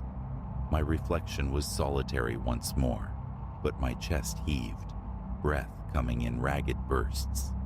I stood frozen for a long minute, scarcely breathing, then experimentally flicked the light switch, on, off, on, scrutinizing the glass from every conceivable angle. Nothing. The reflection remained stubbornly, terrifyingly normal. In the ensuing days, the visitations escalated. The figure bled into the reflective surfaces of my life with increasing frequency. No longer confined to the periphery, it sometimes materialized dead center, a fleeting specter in the bathroom mirror as I washed my hands, a momentary distortion in the small glass by the entryway as I reached for my keys. It never lingered, yet each appearance felt more substantial, perhaps closer. The eyes were the anchor of my dread, recognizably mine in shape, yet possessed by that dark internal flicker, reminiscent of nocturnal predators caught in a beam of light, but imbued with a chillingly focused hostility. A leaden weight settled in my gut with every sighting, my throat constricted, often wrenching a choked curse from me. Driven by a desperate, almost childish need for refuge, I began shrouding the larger mirrors, starting with the imposing one in the living room, draping them in old bed sheets. The act felt foolish, theatrical, yet the thought of catching another glimpse of that other reflection was unbearable. A friend, distant across the city, called, his voice a lifeline I couldn't grasp. I heard myself deflecting his concern, murmuring vague excuses about workload and fatigue, the truth lodged in my throat like a shard of glass. How could I articulate this? There's someone else in my mirrors, someone who looks like me but isn't. He offered to visit, a gesture of kindness I recoiled from, unwilling to subject anyone else to this encroaching madness, unable to bridge the chasm between my reality and his. My strategy shifted to avoidance. I navigated my apartment with averted eyes, hurrying past reflective surfaces, keeping rooms illuminated with a nervous intensity. Sleep became a fraught territory. I took to leaving a small lamp burning, a fragile bulwark against the dark. But the entity adapted. A flicker of movement in the closet door mirror as I lay rigid in bed. A fleeting glimpse of its form, swimming in the dark screen of the powered-off television.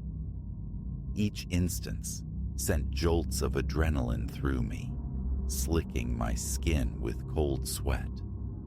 The rational part of my brain screamed denial, but my body knew better, tensing, bracing, my stomach churning with icy dread.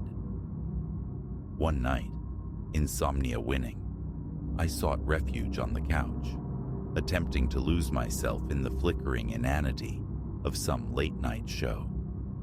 The large mirror behind me remained shrouded, but a slender-looking glass hung opposite, near the TV stand. Around 2 in the morning, a subtle shift in that distant reflection snagged my attention. I fought it initially, anchoring myself to the show's dialogue, but an undeniable prickling crawled across my nape, the psychic weight of being observed. I muted the volume, the silence amplifying my heartbeat. Slowly, I turned my head. It was there, staring directly at me. The face was an uncanny echo of my own. My jawline, my nose, the way my hair fell. But the eyes were abyssal pools, narrowed with unnerving intensity. My own reflection in the glass was angled away, watching the darkened TV screen. This figure, however, faced me squarely, violating the laws of optics. The remote slipped from my numb fingers, clattering onto the hardwood floor. I saw my own chest heaving, my hands trembling uncontrollably. The figure remained still for a moment, its gaze unwavering. Then, horrifyingly, it stepped forward, within the reflection, drawing closer to the surface of the glass, even as I remained frozen on the couch. A strangled gasp tore from my throat as I scrambled backward, tumbling off the sofa in a tangle of limbs, grasping at cushions to break my fall. When I dared to look again, the mirror showed only my panicked form sprawled on the floor, breath sawing in my chest, eyes wide with terror.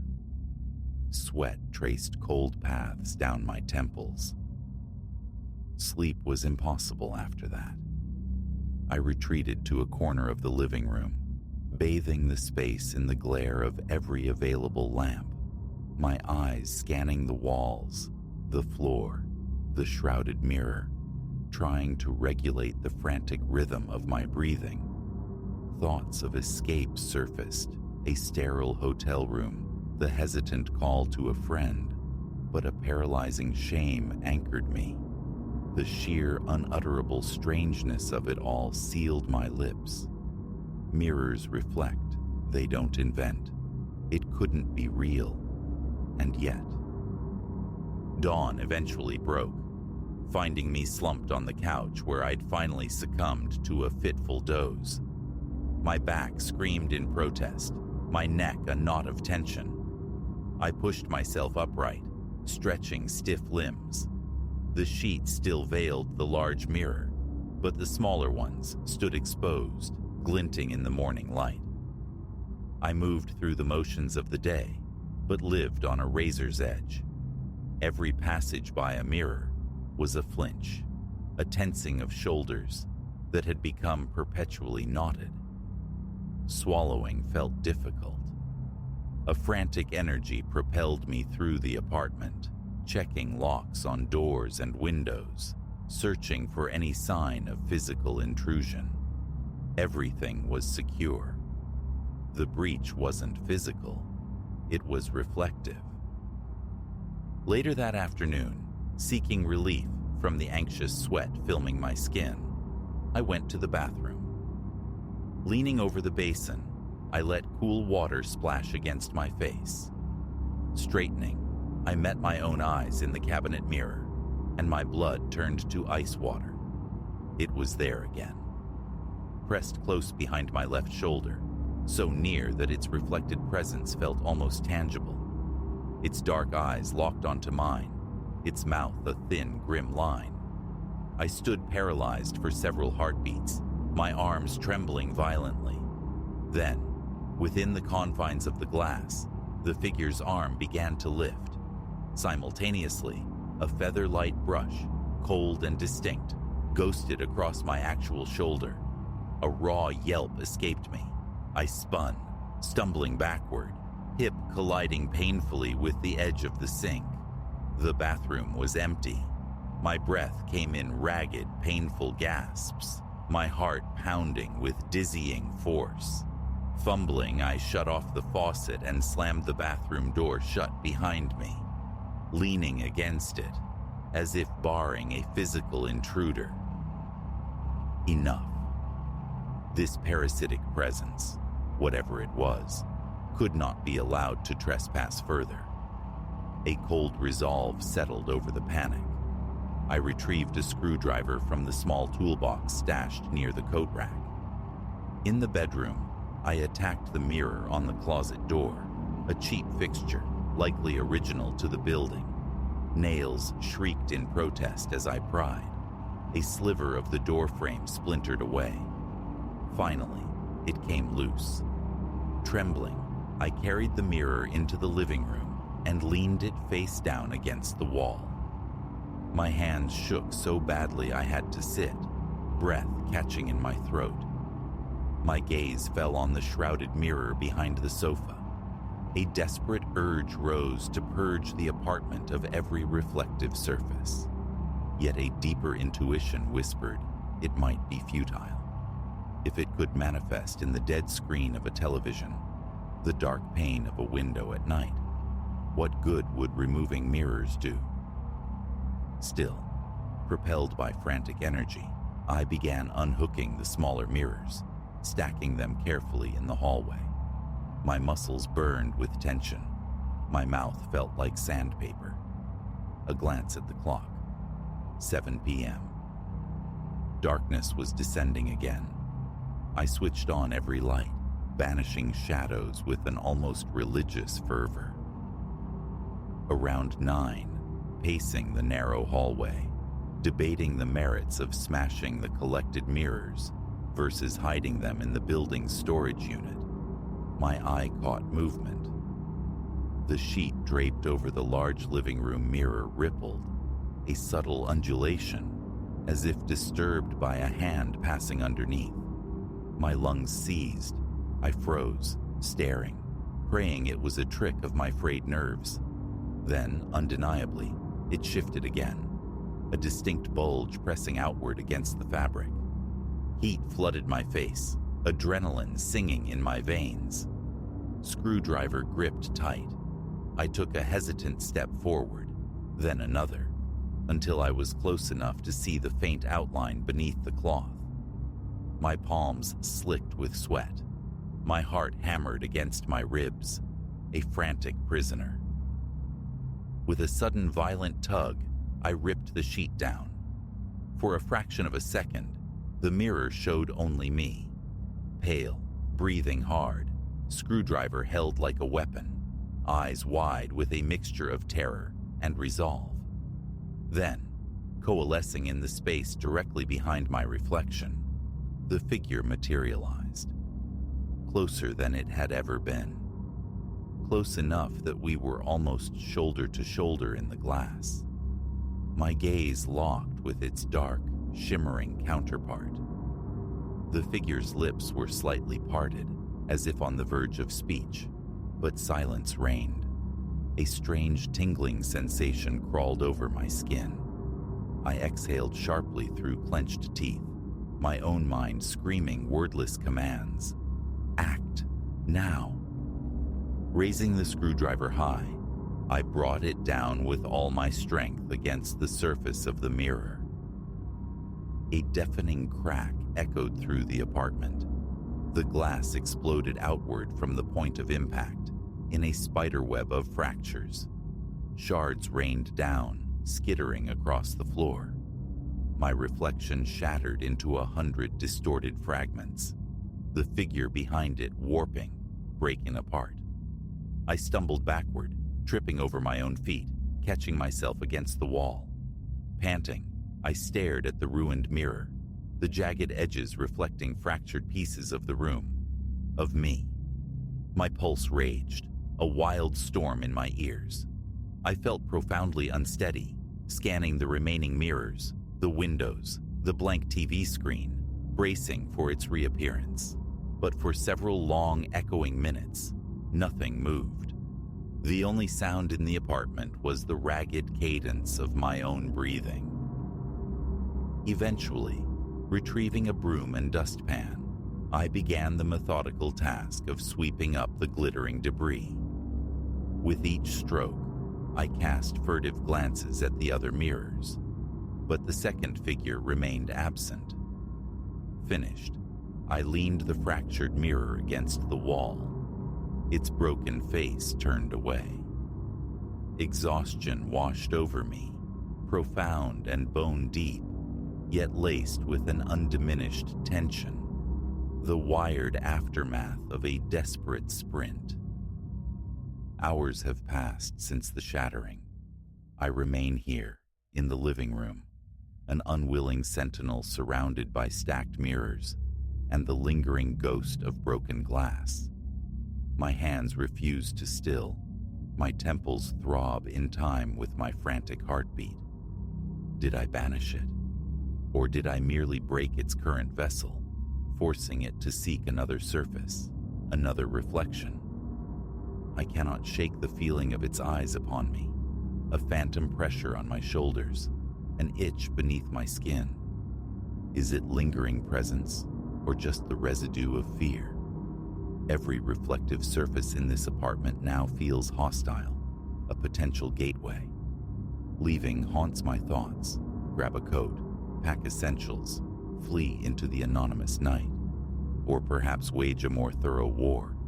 Eradicate every mirror, every pane of glass, scour the apartment of anything that could hold an image. Right now, though, I simply sit, trying not to look too closely, too long, into any polished surface.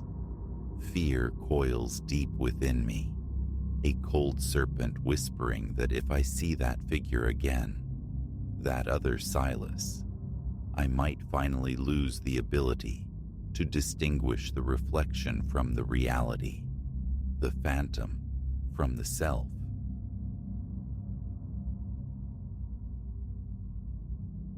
That oyster shell bakelite relic, the rotary phone I'd unearthed years ago from the dusty depths of a flea market, was meant solely as sculpture, a conversation piece. Its plastic casing bore a fine fissure near the coiled umbilical cord, a delicate spiderweb against the aged beige, and the dial itself, a clockwork heart, protested with sticky reluctance against impatient fingers. I'd granted it space on a slight mahogany table in the living room, a silent monument to bygone communication, tethered to nothing, devoid of service, a mere aesthetic echo. But roughly a month passed, the silence fractured. In the dead stillness of night, the phone rang. A sound so improbable, so utterly wrong, that initially I dismissed it as a phantom of my own half-slumbering mind, a submerged, ossified ringing that churned the pit of my stomach. My digital clock bled red numerals, nearing 2 a.m. I levered myself up in bed, straining my ears against the profound quiet. The sound ceased. A dream, I convinced myself, burrowing back under the covers. Yet the following night, it returned, closer now to the witching hour of 3. The ring wasn't the sharp summons of a modern device. It possessed a peculiar, waterlogged quality, as if penetrating thick, sodden walls or bubbling up from some abyssal depth. A cartographer's dread mapped my skin in goose flesh. Heart knocking against my ribs like a trapped bird, I swung my legs out of bed and padded into the living room. There it sat, impassive on its table, the handset nestled snugly in its cradle, the bakelite body dull under the weak sodium glow filtering through the window from the street lamp below. Lifting the receiver felt like disturbing an artifact. Silence greeted me, thick and heavy, before yielding to a faint, granular static. Less a noise, more the texture of quiet, a low, vibrational hum. My grip tightened on the cool plastic. I waited, breath held captive in my chest. No voice materialized. My mouth was arid as desert sand. Replacing the receiver with a tremor, I flooded the apartment with electric light, chasing shadows back into their corners. Perhaps residual wiring, I reasoned desperately. Some phantom limb of the building's old nervous system. Stray frequencies snagged from the ether. Days later, however, the phone established its grim schedule, ringing with unnerving precision each night. 2:47 a.m. My attempts to ignore it proved futile. The muted summons persisted, 4 or 5 cycles, then silence. My nerves frayed, scraped raw. I began preempting the call, waking minutes before, stealing into the living room to stand sentinel in the gloom, staring at the inert object, the frantic pulse in my ears, drowning out the apartment's quiet creaks. Then, inevitably, the ring. I jumped every single time. My hand, when it reached for the receiver, was a study in tremors. Each time, only the sibilant rush of static answered, occasionally punctuated by faint, dry clicks or a rasping susurrus that might, terrifyingly, have been breath. Impossible to be certain. After a week besieged by this ritual, I attempted an exorcism. I carried the phone down to the building's subterranean storage room, a place smelling of damp concrete and forgotten things. I secreted it in a Stygian corner behind a barricade of cardboard boxes, ascending the stairs with a profound sense of liberation. That night, sleep came easily, but the reprieve was short-lived. 2 nights later, the submerged ringing echoed once more. Heart seizing, I stumbled from bed, navigated the familiar path to the living room, and froze. It was back, enthroned on its mahogany stand. More unsettling still, it was now connected, a dark cord snaking from its base, to a wall socket I swore hadn't existed before, vanishing like a burrowing root behind the baseboard. How? The question hammered silently. I knew. I had carried it downstairs. My hands shook violently as I reached down, yanking the plug from the wall. I lifted the phone. It felt unnaturally cold, dense. I consigned it to the back of my bedroom closet, behind a bulwark of old coats, turning the key in the lock for good measure. That night, 2:47 a.m. arrived with its punctual dread, the ring. Steeling myself, I entered the living room. The phone sat on its table, serene, defiant. The closet door remained securely locked. Yet, here it was. I snatched the receiver from its cradle. Static roared, a sudden squall in my ear, before diminishing to a series of faint, intermittent crackles. Then, a voice, or the ghost of one, dredged from gravel and dust, repeated my name, Elias, over and over. A low, desiccated whisper, Elias, Elias. I dropped the receiver as if burned. It clattered against the table. My knees buckled. Scrabbling back to the bedroom, I slammed the door, the sound echoing the frantic beat of my own heart. Sleep was an impossibility. Dawn found me hollow-eyed. Forcing myself to confront the living room, I found the phone exactly as I'd left it, receiver askew, but the cord once again lay disconnected beside it, inert on the tabletop. A powerful urge arose to hurl it from the window, to shatter its bakelite shell against the pavement below. Yet, an invisible tether held me back. Fear was a cold knot in my gut, yes, but woven through it was a strange, insistent compulsion. Not possession, precisely, but a gravitational pull. Perhaps I rationalized it was merely a morbid fixation, a desperate need to impose logic onto the illogical. I began setting my alarm for 2:45 a.m., preparing myself. It became a grim routine. Wait by the phone, lift the receiver on the first ghostly ring. Static, whispers like dry leaves skittering, faint clicks. These were my nightly companions. Sometimes, straining, I thought I perceived the cadence of a voice, the shape of a phrase, but it always dissolved before coalescing. Who is this? I'd plead into the void. What do you want? Silence, or the indifferent hiss of the static, was my only reply. One night, the rasping sound returned, slower this time, labored, breathing. I could hear it distinctly over the frantic counterpoint of my own shallow breaths, the blood pounding a frantic rhythm in my temples. Hello? I managed, my voice thin. Can you hear me? The response was a murmur, soft, unintelligible, like words spoken through layers of felt. I strained, focusing all my will on deciphering the sound, but it remained frustratingly murky, indistinct. Hanging up, I stared at the phone, my palms slick with sweat, my mind a frantic hive of unanswerable questions.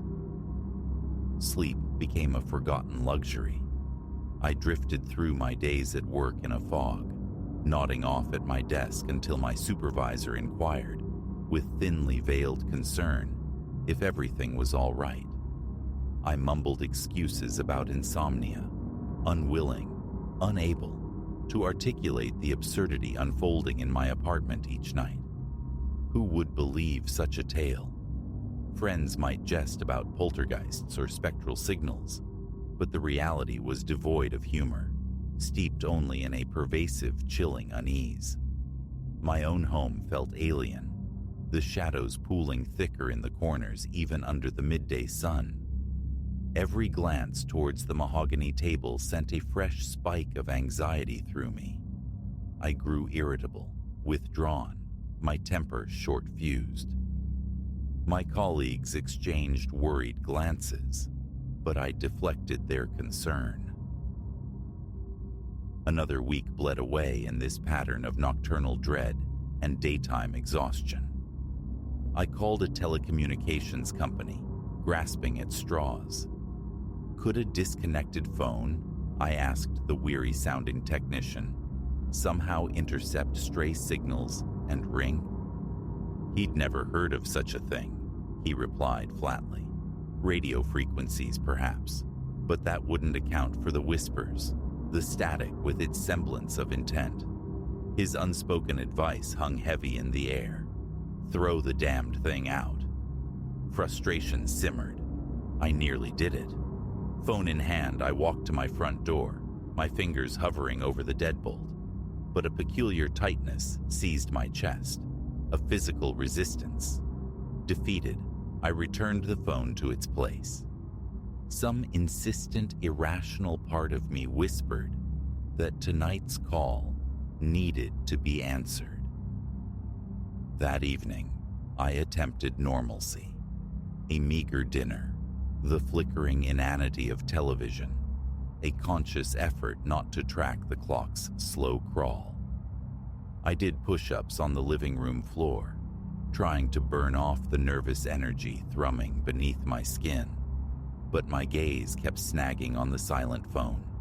Restlessness coiled within me, my muscles taut as wires. Sleep, when I finally retreated to bed around midnight, remained elusive.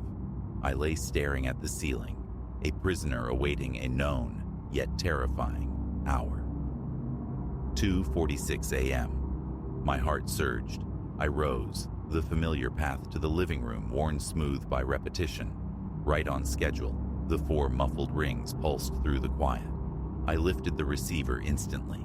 Static hissed, then subsided into pregnant silence. "I'm here," I whispered, my voice hoarse. "I can hear you." A faint susurrus answered, shaping itself almost into my name again. Elias. Sweat beaded on my forehead. I forced the words out. "I'm listening. What do you want?" The static swelled, crackling louder, rising and falling in waves, as if struggling towards articulation. I stood frozen for a full minute, the receiver clamped to my ear, my entire body rigid with tension. Finally, a single garbled syllable broke through the noise, distorted beyond recognition. Then, abruptly, the line went dead. I remained awake until dawn, watching the phone as if it might reveal its secrets in the growing light. The next day, consumed by a new theory, I systematically unplugged every electronic device in my apartment. Television, stereo, lamps, even the microwave. If it was interference, I would eliminate the source.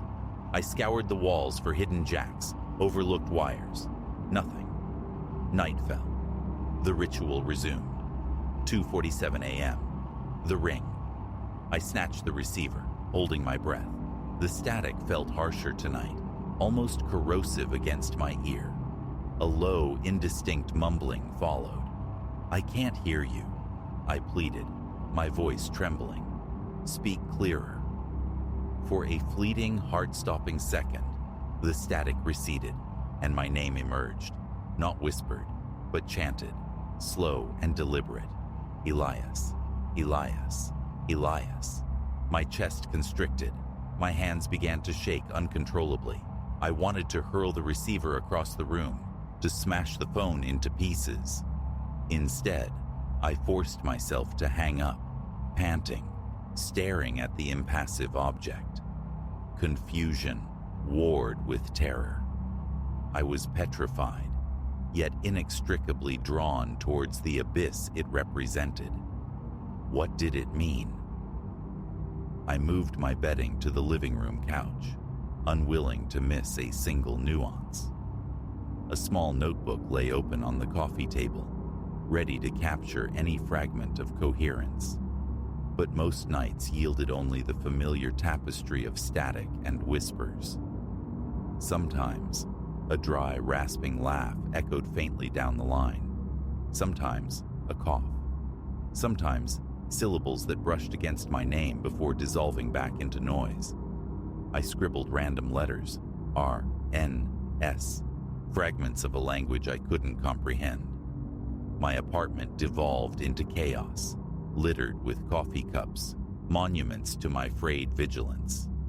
Food became an afterthought, quick snacks consumed while waiting for the nightly vigil. My existence began to orbit the 2:47 a.m. call.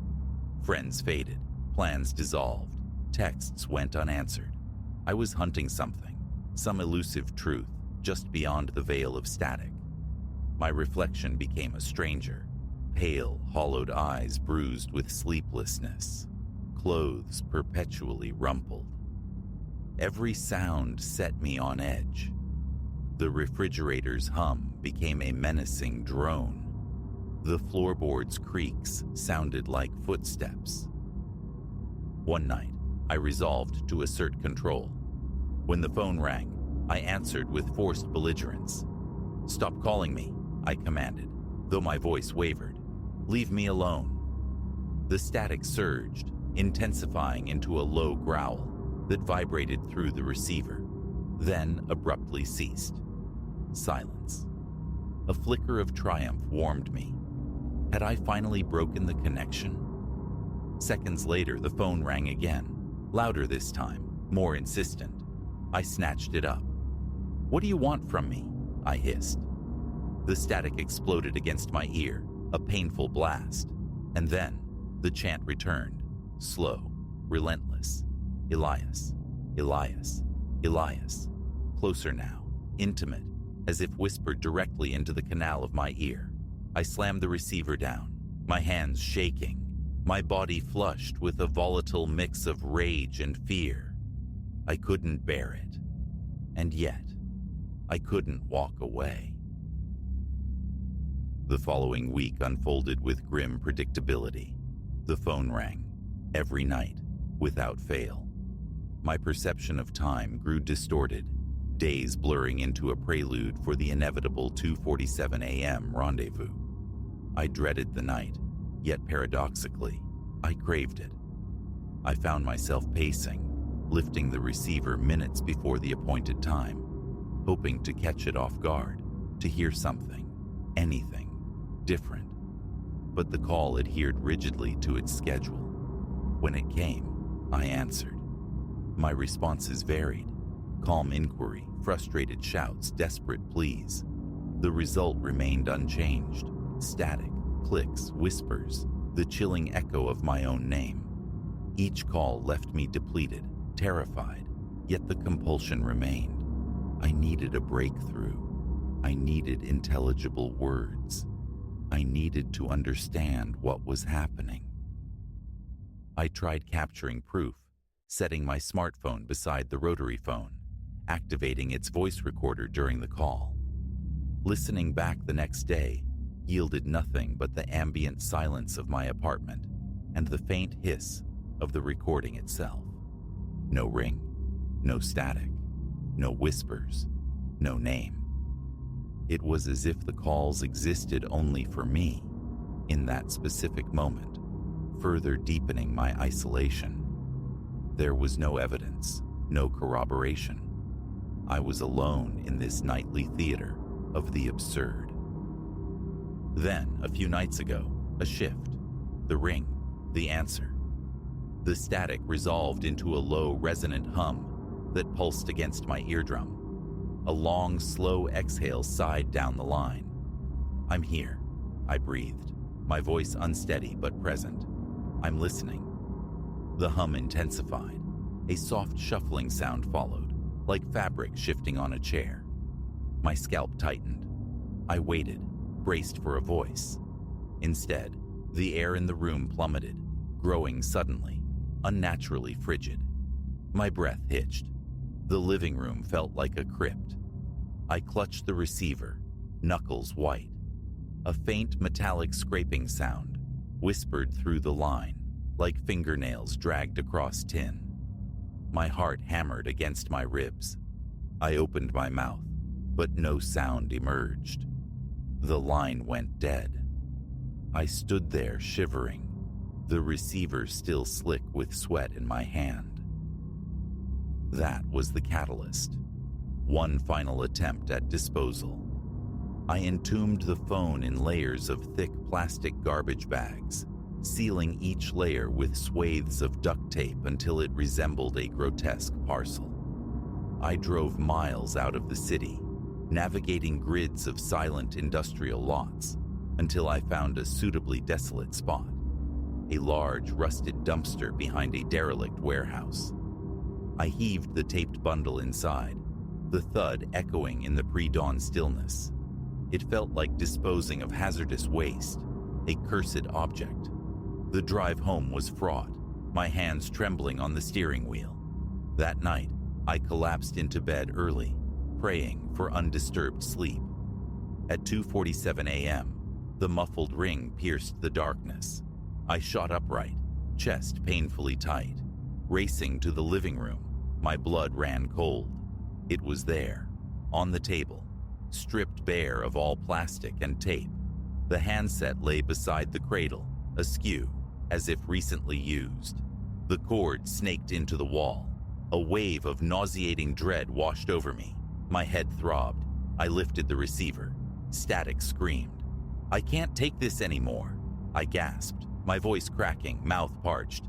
The static softened to a hiss. "Elias, Elias, Elias." I hung up, stood frozen for a beat, then fumbled for my cell phone, unsure who I intended to call. The police? A friend? What could I possibly say? Defeated, I lowered the phone, my gaze fixed on the bakelite horror on the table. So here I remain, trapped in this cycle, waiting for 2:47 a.m., knowing it will come every single night. I feel perched on the precipice of some terrible revelation, yet simultaneously adrift, losing my moorings. My heart accelerates merely thinking about the next call. The apartment shrinks around me, the walls pressing closer. I avoid the living room after sunset, yet when the time approaches, an irresistible force draws me in. I creep towards the table, pulse hammering, and wait for the ring. It always comes. I always answer. There seems to be no escape, no explanation. And nightly, the static seems to sharpen, the whispers gaining texture, becoming bolder. Sometimes, long after I've hung up, I fancy I hear my name echoing in the chambers of my own ears. What happens if I stop answering? What happens if I continue? I don't know. But the compulsion overrides the fear. I lift the receiver every single time, feeling that knot of tension coil ever tighter inside me. Something requires my audience, and a desperate, terrified part of me needs to know why.